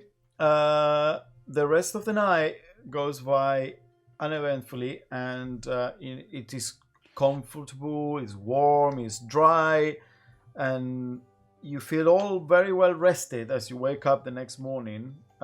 Still clear skies, temperature slightly bit more, but not that much, and the light of the sunrise like filtering through the windows. If you cast on the same spot, is it one of them things you can keep doing and it stays there permanently if you do it for it? Yeah, it's cool. Yes. You're gonna stay a year here? Just to piss him off. Yeah. Now it's Yeah, like, permanent. Every Loves dawn. the company. So All right. So what? So White Barrow it is then? Or... Yeah, to White Barrow, and then we're gonna. I guess we have to go and scout out this Bug-Eyed Webb's castle, whatever he's got, and figure out a way to. There's another tower we can go to in White Barrow. The Tower of the Mistress of the Arcanum. If we wanted to, I don't know, Scone. I mean, it's your choice, lad. I mean, it's. What do you want to do? What do you mean? It's my choice. We're a team, and I don't have any visions to go on this time. So No, but what I mean is maybe.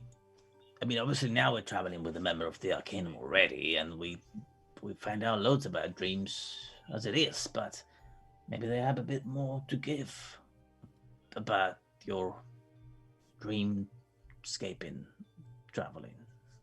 Maybe she knows something that could help you. Do you happen to know what circle this wizard is from? Do we? No, I don't think so. no, because Ixes didn't say. No, I'm afraid the gnome was not very forthcoming with information. what do I need help with now? We found Reichsworth. We did what we wanted to do, so I wouldn't even know what help to ask for. But you don't need help. But just like you are Spear's master, you could get someone not to be a master, but to give you a little, a little tidbit. Yeah, we got Elizabeth for that now. Okay. I'm neither a mystic or a weaver, which perhaps would be more fitting for your talents, but if you were to engage with these people, it could become somewhat of a commitment. So it's one to think about. Don't do it on a whim. Yeah, I don't know. I'd rather just do something where, I don't know, saving people sounds fun. Can we save the On-the-job people? training. Well, the other work we have in White Barrow is saving people technically, but in a roundabout way. It is killing people, most likely. So we have to go to White Barrow then and find out how to, well, maybe just find a contact that we can use to go into Baga's Web territory and castle to enlist as the mercenaries, and then kill them all and save people. Well, I mean, if we just take out Bug-Eyed Webb, surely. I mean, depends if he's a coward or not. I mean, we could just draw him out, and I could just fight him in one-on-one combat, and just if you have to kill one person. How would you look to do that? Just just go out to the thing and shout out maybe, "Oh, Bug-Eyed Webb, heard you're not even a very good fighter. I don't know why your men are following you. Oh, terrible. Bet I could take you in one-on-one combat easily, unless you're too scared." And then you just come out and be like, "Oh, I'll fight you." I imagine I could say with some certainty that in your eyes he is a coward.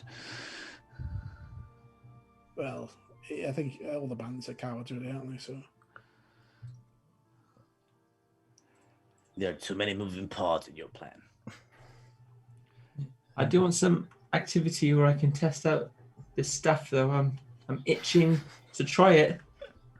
Otherwise, it's going to have to be you guys. He did describe it as a scalpel, not a hammer. I use a javelin. That's a bit sharper. Yeah. You want to rain thunder and lightning on these people? Is that what it is? A little bit, yeah. Well, okay, let's go to White Barrow then and get some intel, and then we can go and siege the fort. You know, something they have to I think something I have to learn, Scott, is restraint. Yeah, and that's why I haven't done it. Yeah. No, I know it's good, but like, I mean, there's not been any reason to. But even if there was a reason to, sometimes The staff is a whole 10 feet away from me right now, just floating around. I'm not touching it or no, doing I'm not anything with saying it. about that. I'm just saying, if you get to, we have to fight the bandits, and It's you just have to- slowly coming close towards me as we speak. It's just you have to kill them all, Keep There that might thing be- away, lad. I mean, some of the ones before, the ones we've been fighting off with Jin, and a lot of them you can just scare them off, and they'll, go away, and that kind of puts a bit of a fear into them, and they'll go off and they'll stop doing it. But I mean, some of them they won't. They think they're hard as nails, and they got some right to terrorize people. Okay, Spear, you're waffling now. yeah. Maybe this is why you don't know many spells, because you just keep trying to use words. Or maybe you don't know words, and that's why you have to use spells. Oh my god.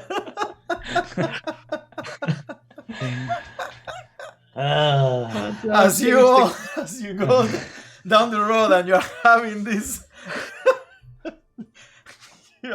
conversation. You're like, maybe you don't know how to walk with your right foot. You know what? Ever since you've become my apprentice, you've been such a little bitch. Well, ever since you've been like the master, you haven't taught me anything, so I quit. I'm not your apprentice anymore. Fisticuffs right now, but with spells. But then it says God. about restraint, and now straight away you just resort into trying to use spells. Well, yeah. Yeah. So there is this argument going on as you, Code and Elizabeth, silently, are walking a bit further ahead and listening to them bickering behind you. As you approach White Barrow, you notice that there is a bit of a different thing going on. Right outside the city, on this side, on the northwestern side, as you come down the path, there appears to be tents, and it's kind of like almost looks like a makeshift refugee camp, as if you will. There are about 10 to 12 tents that have been hastily put together, and there are farmers and children walking around. Some of the securities, there's some jackals with the standards and the tabards of the jackals, and they're kind of walking around, and they're actually helping carry water around. And you immediately, it hits your nose the smell of the town, because it's this cattle and kind of a trade market for cattle and heads and the butcheries and whatnot. But this is new. It wasn't here when you last came through.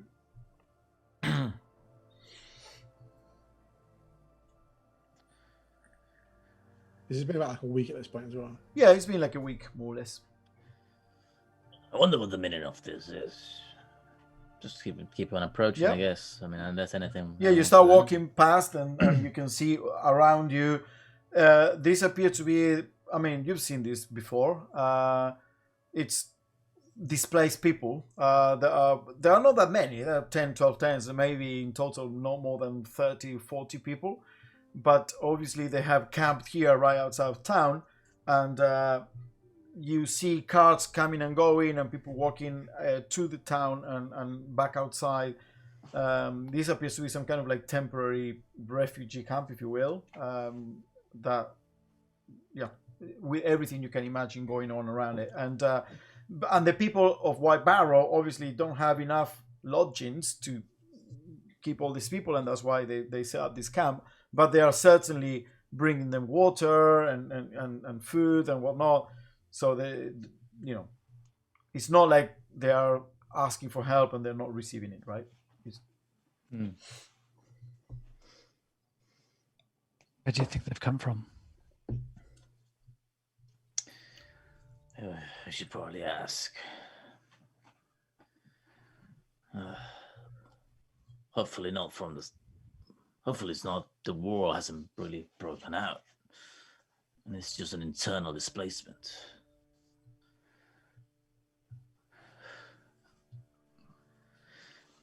I'm gonna, as we're walking, Yeah. if I see anyone just sort of like sitting there looking morose. Or... Yeah, you see someone is kind of like treating some leather with a knife and oil. It's kind of like treating some leather that you can imagine must be for a horse saddle. It's kind of like it looks like an old man, maybe in his 50s, 60s, kind of like wispy white hair, wrinkled face, light brown skin that you can definitely tell it's tanned by working a lot, in the fields. And just he actually looks up as you walk by and kind of like nods. He's just working this saddle. I'll back at him and say, Good morning, friend. Good morning. What's we only just Well, arriving in. Good evening, because you arrive in the evening. Oh yeah. Sorry, I get confused by the weather and time. It is a beautiful day. It was, yes. But we only just arriving. What's happened? Where are you people from? Oh, we're from there's a farm there's a farm town like not far away from here. We just had to move here because of the stench. We cannot live there any longer, and well, the jackals apparently cannot spend the manpower to come and see what the fuck is going on. Place is called Jornes. It's about 6 hours up north. It's like northeast. Northeast. Is in between the two main roads. Straight up north. It's a small farm town in the middle of the forest. And a clear area of the forest. So what do you mean a stench? Well, like cow shit. No, something happened. Some people are still out there trying to figure it out, but the rest of us, we had to move. It just started coming from the cemetery. Just one day, like about 5 days ago, it started smelling really bad, and then we sent someone to investigate the cemetery right outside town, and one of them came back saying that just fucking horrible stench. The other one was almost vomiting and was out for about a day with some kind of like weird disease. And then eventually the part of the town that was near the cemetery, we had to move out as far as we could, but the stench just started growing and growing, overpowering the whole town. And well, here we are now. We're trying to see if we can get some new houses here in White Barrow until that fucking problem is solved. Sounds pretty bad. It is pretty fucking bad. I have my farm there, my farm animals, and I let them roam so they can feed themselves until this thing is solved. Not even the fucking animals want to go anywhere near the cemetery now. The stench is like horrible. Never smelled like that, anything like that in my whole life. And I am usually surrounded by cow shit. You ever heard of anything like this, Elizabeth, of like creatures in cemeteries that might reek? And have I myself? Yeah, you can both make a nature check.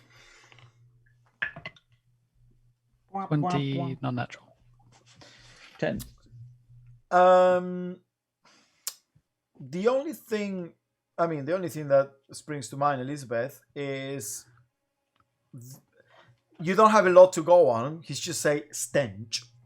But cemetery and certain type of like undead creatures or necromancy can certainly create a bad smell. That's will obviously immediately spring to mind.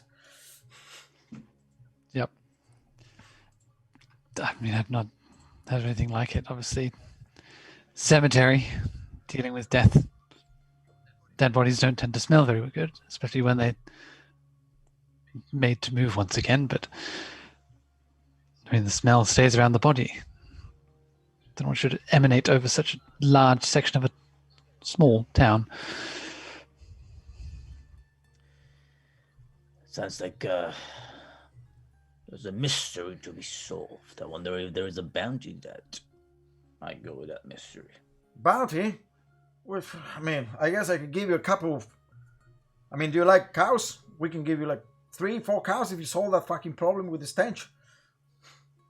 How much would one of these cows go for?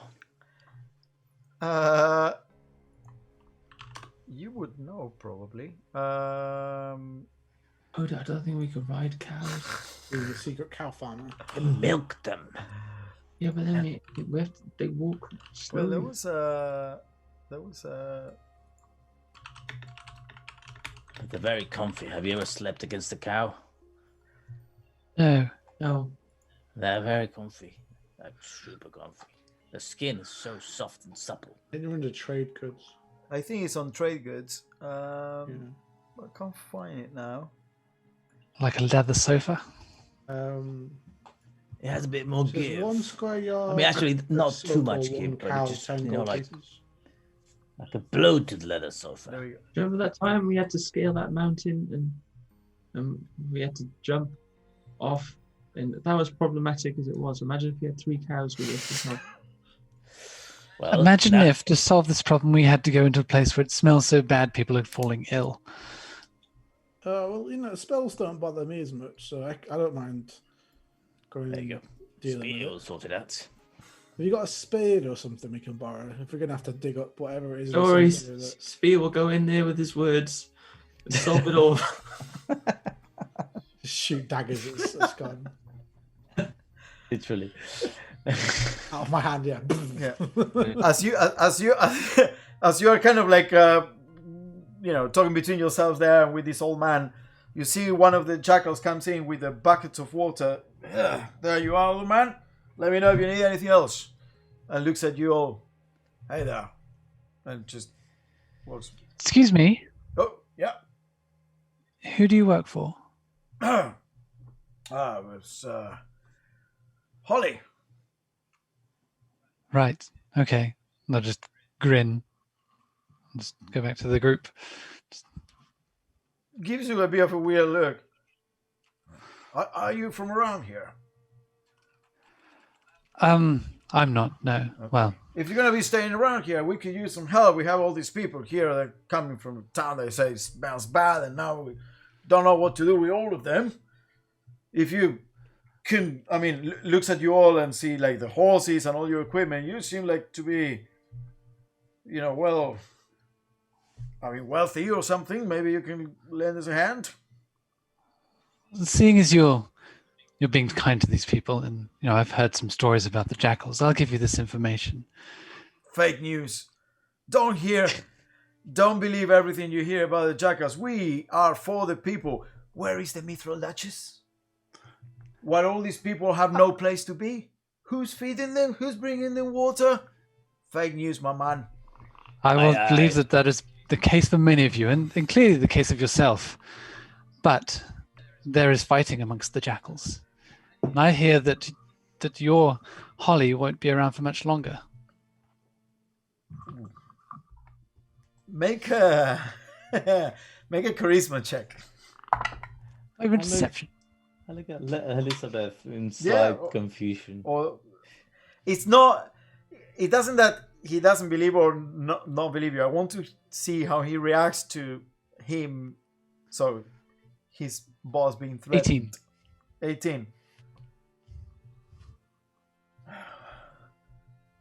Well, if I were you, I wouldn't be saying those things around.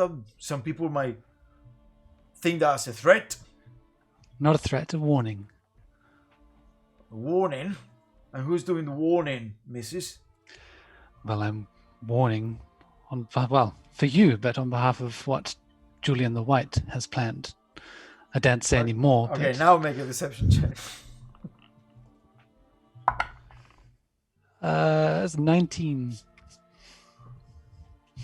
Julian has never been up here. Julian has never had to deal with the fire we have to deal with up there in the north with Nakir.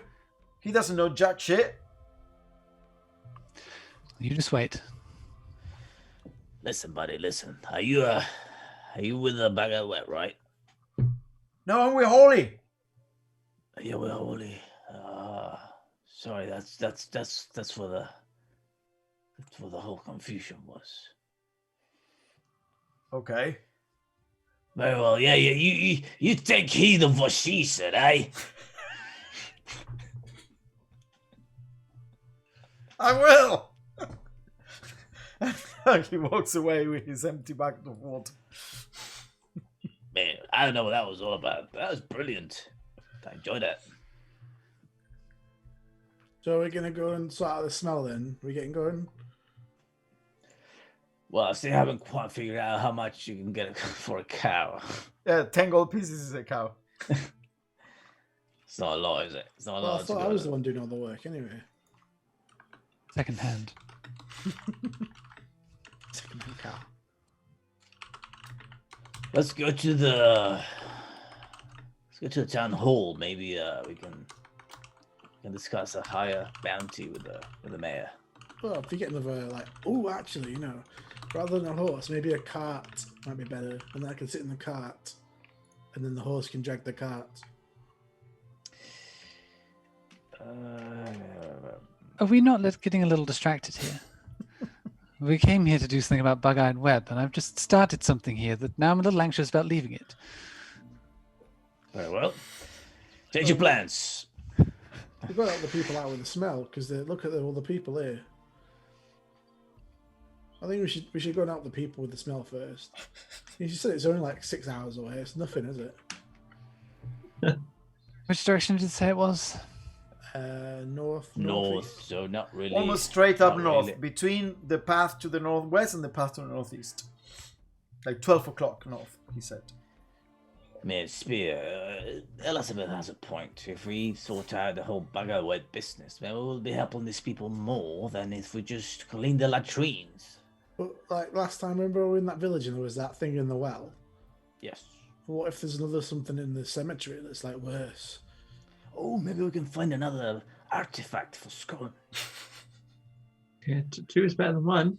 But I mean, I was just thinking more. There's these poor people if I don't know, these jackals that work for Holly don't seem to be so bad.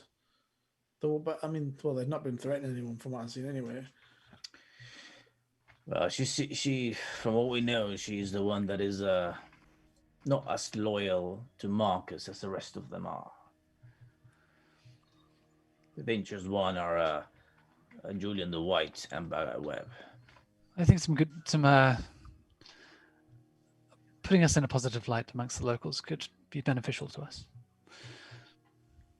If we are working alongside the least loyal of the three lieutenants, then perhaps we can use that further.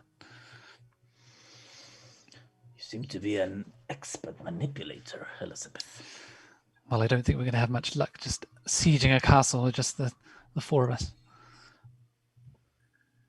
No, that's true. Very well, to the latrines it is then.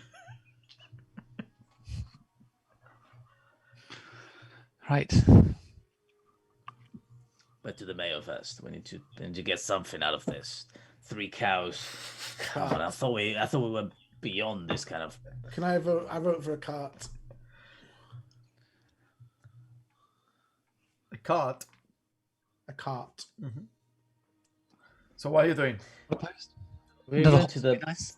to the town hall. Yeah, okay. think. So you go to town hall. Well, you get to the center of town, and remember, the center of the town. Just to show you very quickly, White Barrow, open regional.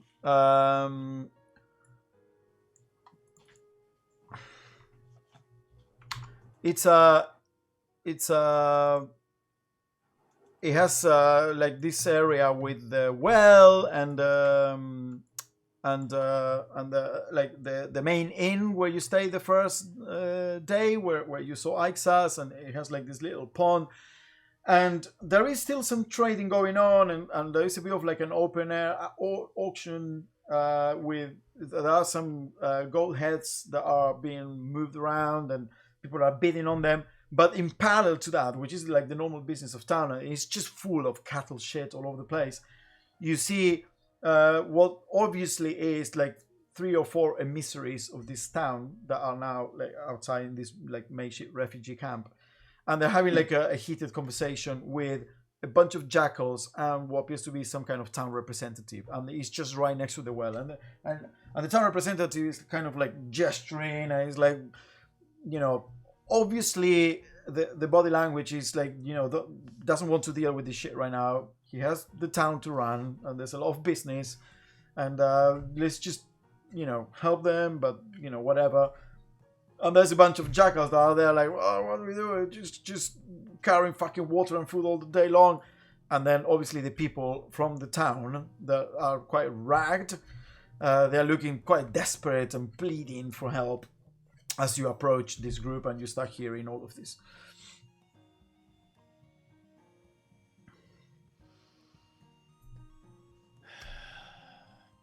Well, what we're waiting for, Cody. Are you going to talk to this guy or not? Very well. I approached the main group from the side, flanked by a little boy, a big robot, and a tiefling wizard. What are they saying at the moment? You gather is essentially the mayor saying, look, we can help you. We can not lodge you. There's just not enough place. And also, you need to bring your cattle from the town. Next week is the auction. If you don't do it, then we will overdue, and then you still have to pay the taxes. So the mayor is kind of like talking like the economy basically, and you have these people pleading there like, look, it is impossible to get into town. We retch when we get closer. It's horrible, the stench. You need to send help. And the jackals are like, look, we don't have the manpower. We are overwhelmed. We are spread around towns. You know, everyone is having like their own kind of like complaint. I raise my voice and say, I hear there's a shower of shit going on here. And did someone call the deep cleaners? You found them. Sorry, sir. And now you look at what used to be not the mayor, but maybe some kind of town representative. That was is a human, male, probably 40s, quite well groomed and good clothes. Obviously, this whole economic center of the farmlands obviously pays well for the people in power, and kind of like looks at you. Sorry, who might you be? I am the solution to your problems, good sir. Or rather, our friend right here, and I sort of like toss my head towards Spear, is... Oh, obviously, he doesn't run cheap, does he? Well, fuel cost a pretty penny. You're the first person to me saying that they have a solution to this fucking shit show, so I'm happy to hear you. All you hear now is problems. Thank you, solutions person. What is it, the solution? Well, you see, the problem with all of you, myself included, is that we got one of these guys, one of these big fellas here, right in the middle of our head. And that's what's causing everyone to have to leave town. But this fella here, look at him. Got none of that. Are you one from the war? Well, yeah. I mean, are you for Zadar or for the dwarves? Say Zadar. I'm not really, for anyone. I'm just an independent contractor, shall we say. Perfect. Independent contractor. Talking business. Thank you. What can you do for us? How can you take care of this problem? Well, do you have any oil or any explosives? Explosives? I mean, well, yeah. We in the past we had some issues with manure that was left to dry, and then it became, explosive. But that's as far as we get. We are a farming town. We don't manufacture explosives here. Got any oil? We do have oil, yes. Okay, take a bit of oil maybe. And I got a spade as well. I'll go and whatever it is, we'll go and dig it up and then burn it. Basically, sure that'll work. One of the people from the town goes like, wait.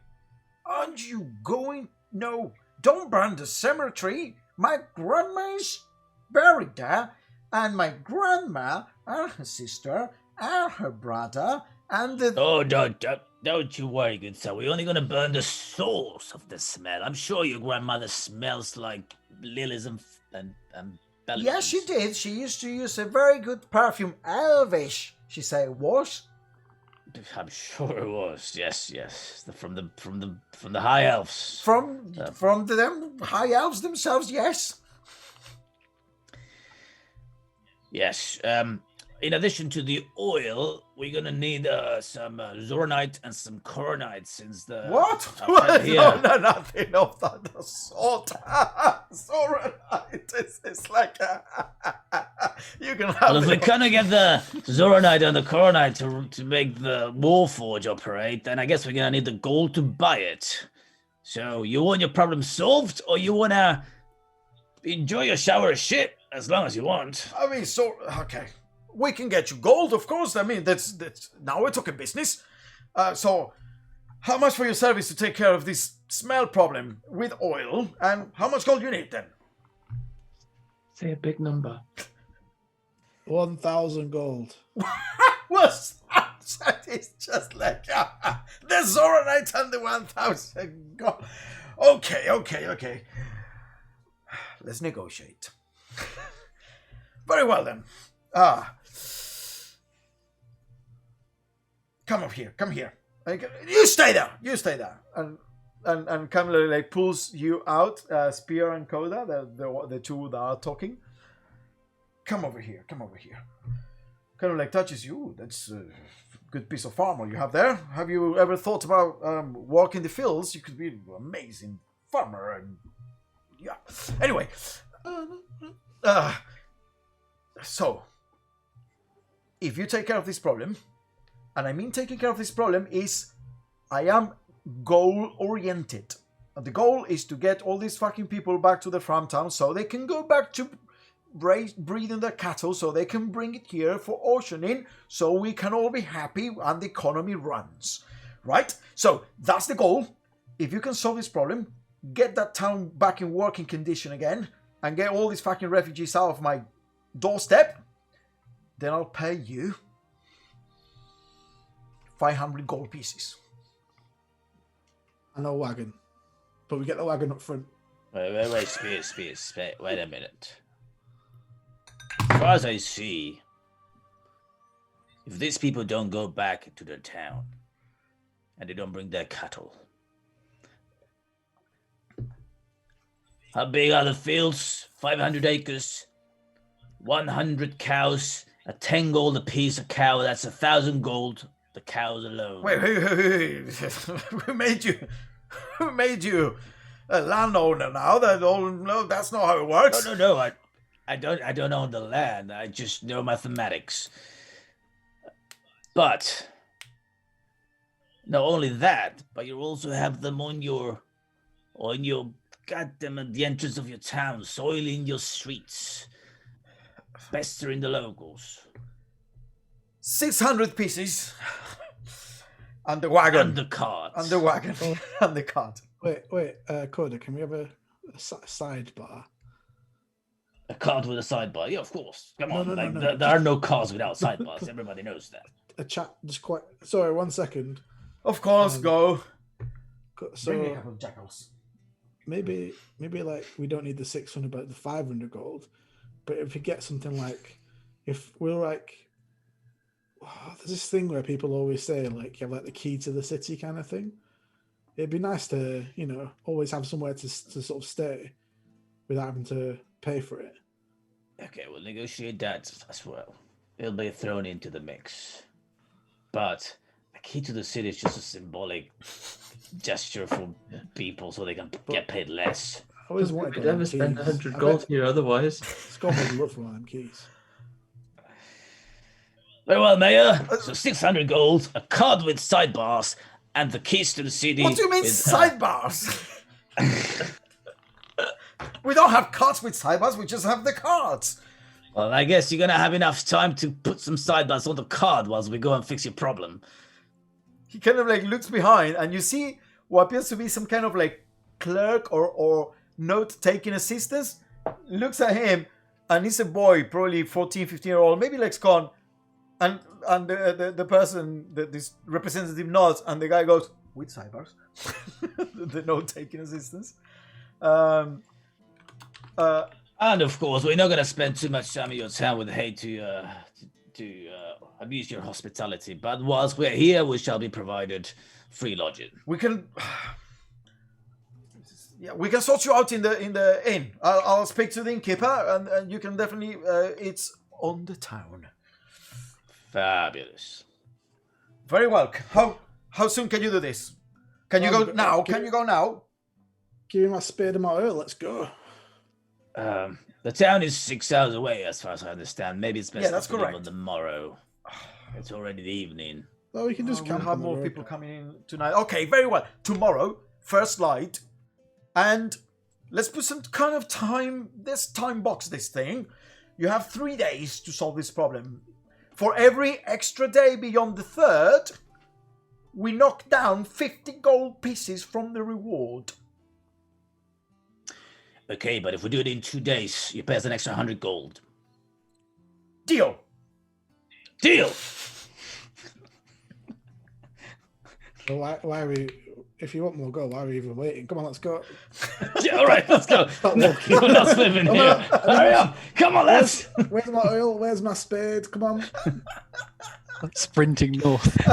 You notice that after a very lively conversation, Code and Spear come back to you, Elizabeth and Scott, and it's like, and they're like super happy.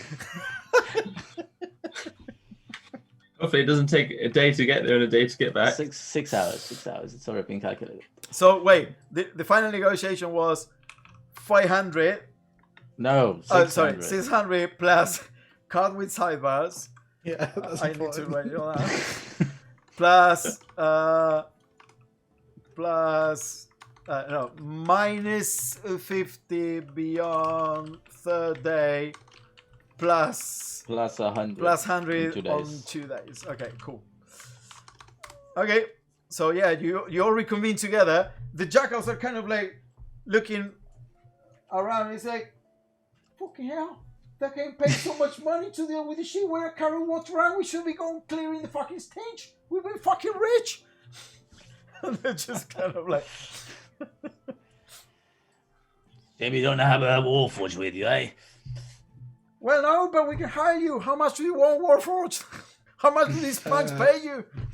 700 gold. Okay, so you're all together. What do you do? Well, this is the deal. I'll tell you the deal. So, do we just like head out now or stay for the night? I mean, we got a tower. Seems a I waste of think- an evening. How late is it now in the day? I mean, remember that the Revenant Tower was like in the middle of the trip, so now it's evening again. So it's probably about like 7 p.m. or so.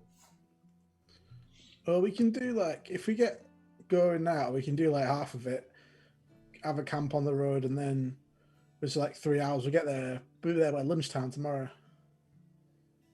Before lunchtime. What time are you waking up, Spear? You're in the countryside. You wake up at 6 o'clock. You Oh, yeah. nutter. We'll be there by breakfast time. All right. Yeah. Anyway, let's go. Let's be on our way. I mean, that's what I call a successful visit into a shit town like this one. Which oil did I get? Sorry. How much oil did I get? So, well, you will have to wait. The note-taking assistant, the kind of like the clerk, comes over. Hello. Okay, so we're gonna prepare that card for you. We won't be able to attach the sidebars just yet. That's not a thing. So we can do it after. But what we can do is prepare a card for you with a couple of barrels of oil in about an hour outside of town. Is that agreeable? Yeah. And make sure there's a spade as well. I need the spade. The what? Sorry, The spade. the spirit. Spade. The spades. You want a shovel. Yeah, we can throw in some shovels. Do you want to rake as well? Do you have to rake there, or? I don't know. Do you have to on it? You never know. I mean, you have to rake the forest if you're gonna fire it. Yeah, maybe. I don't know. I heard that's a thing. To prevent the forest fires can extending, you have to rake. If we're getting a cart, just take all the freebies you can get. Yeah, sure. Throw one in. Why not? Okay. Maybe. Well, we'll throw in some tools there in the cart. I think they're already in the cart because all the carts we use for farming. So we'll just throw in those 2 barrels, and then when you come back, well, if you give us like maybe half a day, we can attach those sidebars when the job is done. Yeah, sounds good to me. Okay, very well then. Let's just we'll meet outside of town. We'll get your cart there in about an hour. Oh yeah, meet you there. Brilliant. All right. Do it in half an hour. All right. Strap for time. Time is Double money. time. Oh, They negotiated a time frame for this. They're gonna delay it on purpose, these bastards. That's how they get you. We'll get outside town. There'll be a wheel missing. Oh, don't waste just another hour. I'll get the wheel. 2 weeks later, there's no gold left, but you start to do it. If one of us is like just broken our legs in this, fuck it. We have to leave him. He's gonna hold us back. okay. While you are doing all of this, by the way, I'm going to say that because you are so concentrated with this spear and coda, you don't notice, but you, Elizabeth, and you, Scon, notice that amongst the chaos of the local people trying to like keep the business going, and the refugees and the jackals and going, you notice that there is one person that doesn't look like. It doesn't have like the livery of like the town representative, like the one Coda and Spear were talking to, but rather she appears to have like simple farming clothes essentially, and whatever she's doing, she's definitely organizing people and moving people about. It's mostly around the auction, but also you notice that some refugees and some of the people and the jackals they come speak to her. And she kind of like says a few words, pointing in a general direction, and off they go. So there is someone there that looks like a farming person. She doesn't look any particular way, remarkable in any way. She's probably on her 40s, but very wrinkled face from someone that works the country and whatnot. But yeah, people are obviously listening to her. That's all you notice as an aside. So. Are you gonna go and wait for the car to start town? That's the plan. What do you think? Yeah. Elizabeth, just to prepare for the morrow, do you know a spell used to open doors and locks and doors, things? I know how to do it with my hands, but I don't know a spell to do it. Oh, okay. Well, in that case, that should suffice, hopefully. Because I was thinking perhaps we might need that. But maybe I should focus my energies on the type of magic that can heal us if we are poisoned, or if this stench sort of damages in some other way. Yes, that's something I can't do. Very well. Maybe I'll focus on that then. Okay. So you're preparing, waiting outside through all the commotion of the town, and about an hour later, pretty on point, you see this clerk boy coming and with a farmhand. Appears to be some kind of like younger, probably in her 20s. Also, very hard hands, quite broad shoulders, and back. Obviously someone that works the fields and has developed a musculature, and she's leading a team of oxen, 2 oxen that are pulling this cart, and on top of the cart you see some farming tools poking out, like spades. There are a couple of them, and rakes, and what's that tool that has like this weird shape at the end, which is to essentially create a single A plow. and two big barrels. And the girl comes over. Hey, this is for you. Yes, this is for them. This is for them. Can you sign here, please? And puts the like a piece of parchment in a kind of like a wooden board is attached to via like some kind of very rudimentary clip, and gives you a pen. And there is an ink pot that is attached to the board, and he's holding it at an angle so the ink pot is like perfectly vertical. Can you sign here delivery of the card, please, as per the contract? Do you want to sign, Scott? I mean, we didn't think this far. Who's the signer? Do we have time for this? We need the signing for the paperwork. I mean the Elizabeth's right. We must hurry. Any second we spend dilly-dallying is the second we might lose out on 100 gold. Maybe in future we all hold the pen at the same time. Just see what happens. I just signed the what was it called? The Wanderer Academy of Misfits. The Wanderer Academy of The Wandering Academy. The Wandering Academy of Misfits. Okay, wham. So you sign that. Oh, cool. And he grabs the pen back. Okay, give it to them.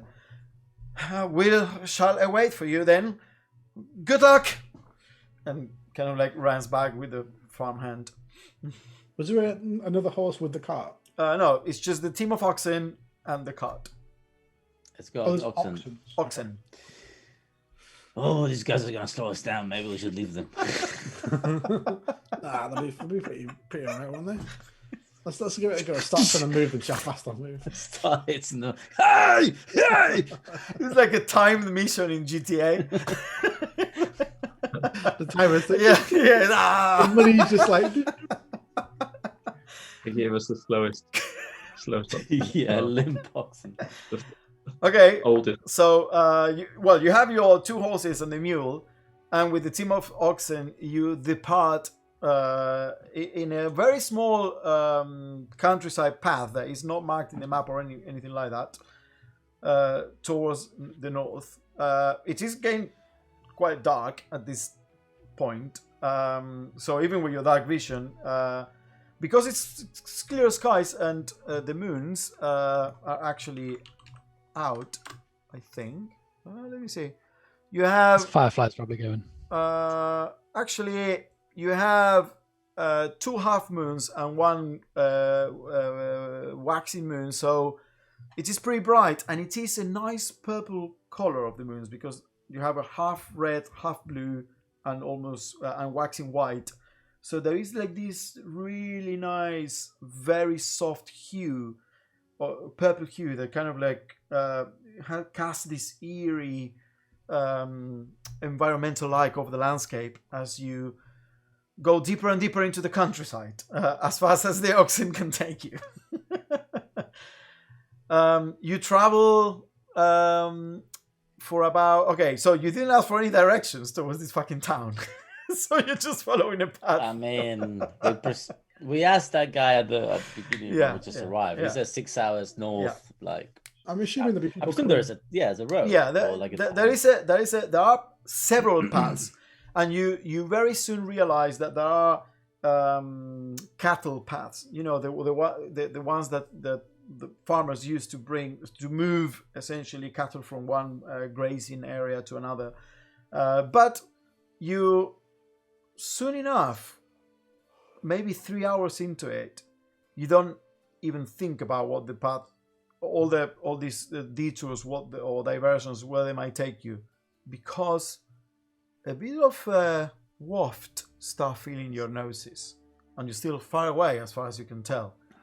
There's certainly a smell in the air that is slowly making itself present, ever more present, as you move north, ever more north. Yeah, we should have prepared for this.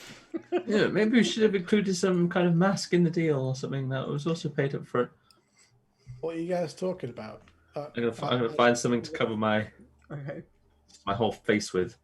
Yeah. You Oh yeah. you kind of like make a makeshift bandana. And you keep going and going, and eventually you see a small wooden sign that's kind of like tilted to one side that says Jorsen. Wait, what was it? Jonas. Yeah, Jornes. Jornes. And you think you see some very faint points of flickering light in the distance, either oil lamps or fires, flickering lights in the distance. And you gather that you're about 1 hour away from the town. But the smell now, it's noticeable. It's pungent. It smells like rot.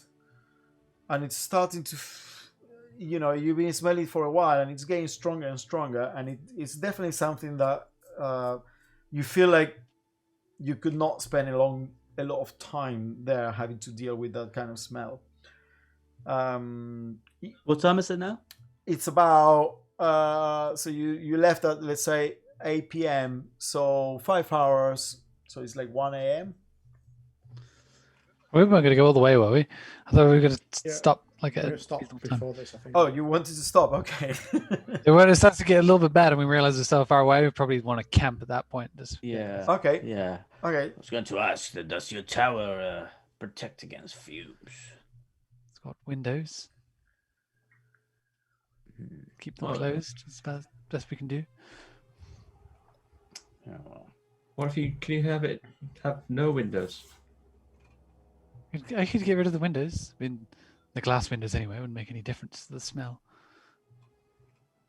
I don't know. I mean, it's fine. I can just cover my face. maybe we should just not camp and just go there all alone, because if the tower is not gonna like protect us against the smell, might as well just like get rid of it now.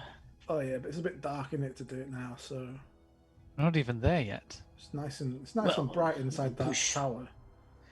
Well, let's try the tower. Try If the it tower. smells like absolute dog shit, or fox shit rather, we'll push on. Come on, time is Right. of the essence. Okay. So what are you doing?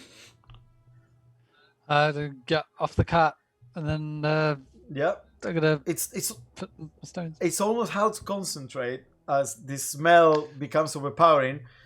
You focus and you attempt to. You know that the spell cannot be rushed, but you essentially ask for their help to say, "Help me lay out the outline of the tower of the stones, so the stones can grow on top of each other." And you start like directing. No, put that one there, over there. You try to make it as fast as possible, and then you concentrate. The bandana actually quite helps, Scon, the moment you put that, because obviously the piece of cloth that you use to travel, it's it smells like your sweat essentially, because you never wash your clothes, which is something no one in D&D ever does. No one has ever bought any piece of soap or anything like that, even though it's in the equipment Hey, list. I had soap in my Okay. equipment. I don't sweat, and now. Oh no, we're not going there. We're not going this. But what I mean is, it is much Forbidden. better to smell your own humanity than the stench that is coming from the town. So you. How are the animals behaving? Interesting enough, make a perception check. See if you can. Enough, make it. Ooh, 20 non-natural.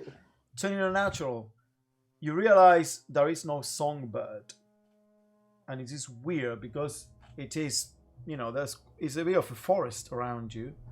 It is farmland, but with lots of trees, and there is no songbird at all. There is no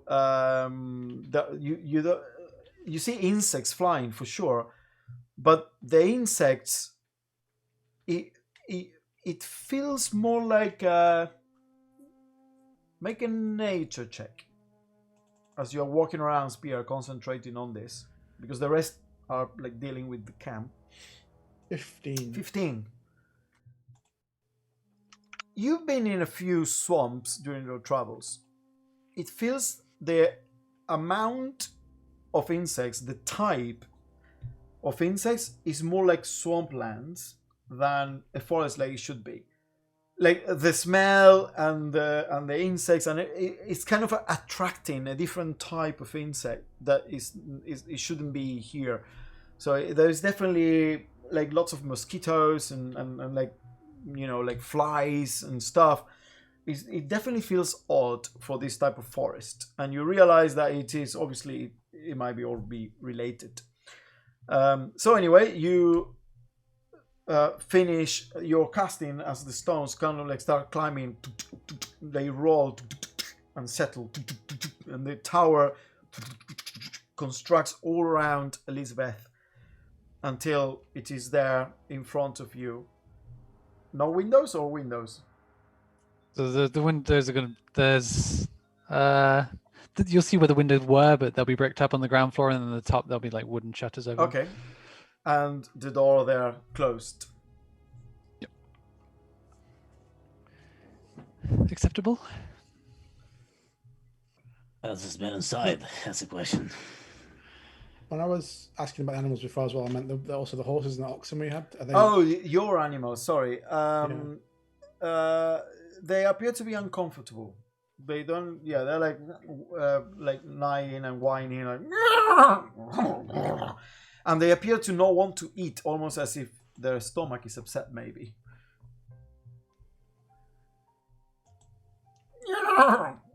And the oxen are like.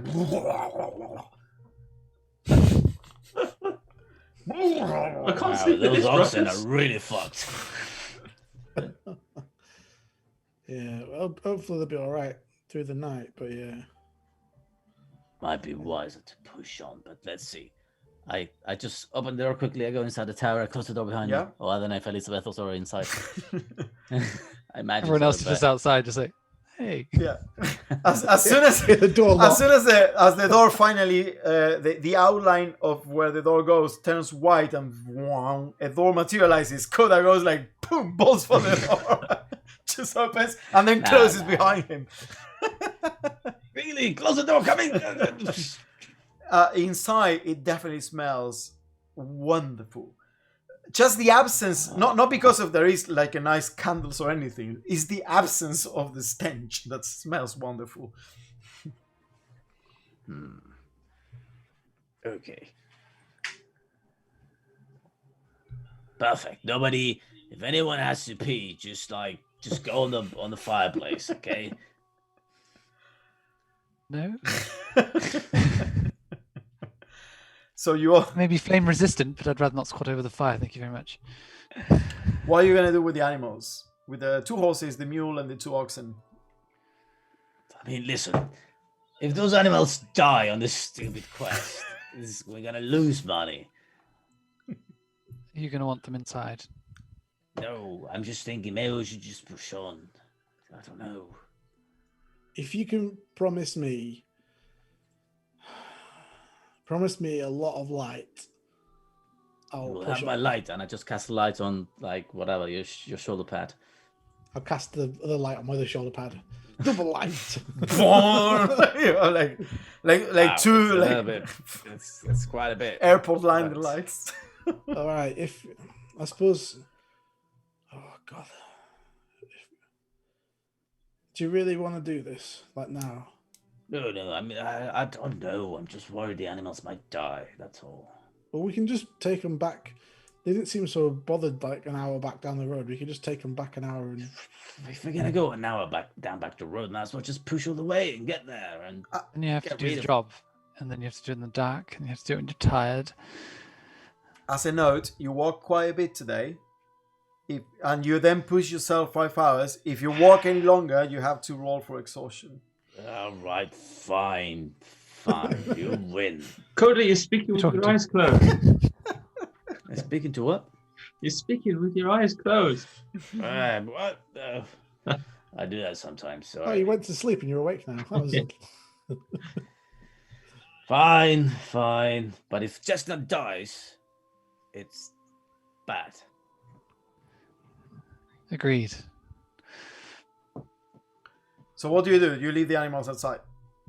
Well, they're not gonna fit No, inside, are I'm they? just saying. You leave them outside. Do you I tie mean, them down? Do you leave them row? Yeah, I was going to say I'll tie them up well. So it was Bullseye. Oh. How does Bullseye find the environment? Bullseye, the moment the door opened, flew inside along with Peppa. They both were like.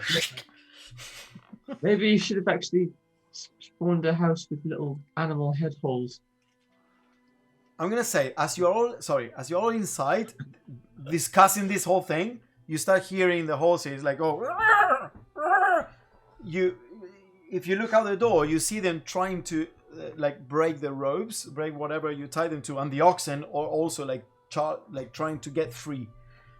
All right, maybe you know what? Maybe we'll just like kick on the backs in the direction to the town and send them back to town. Or what about 3 towers? We have another tower and we just put the horses on the ground floor, and then another tower we have the oxen on the ground floor. You can make more towers. It's not free, but yes, I can do that. Wait, can you make more tidings like that? I believe so. It's not concentration. There's no.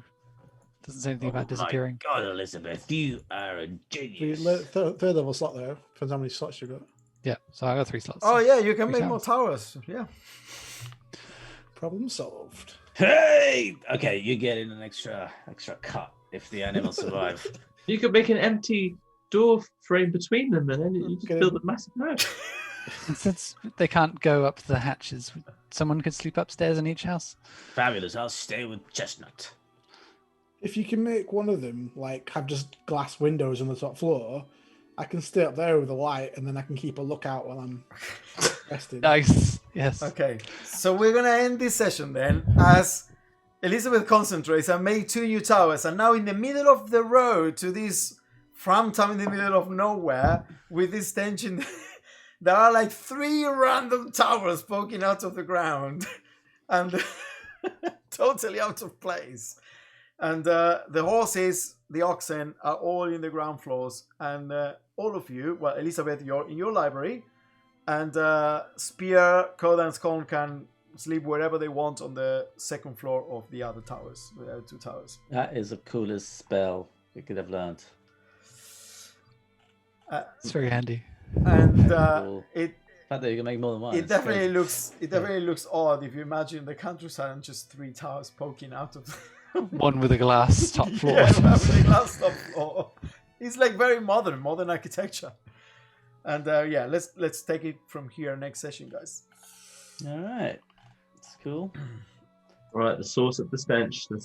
We have a week to think about what it could be. You see, patience, Scone. There will be things for you to hit with the stuff. Or maybe not. Maybe not. Maybe it's just gotta burn digging up some- manure all day long. That's Yeah. the quest. Anyway, Set it on fire. cool. Cool.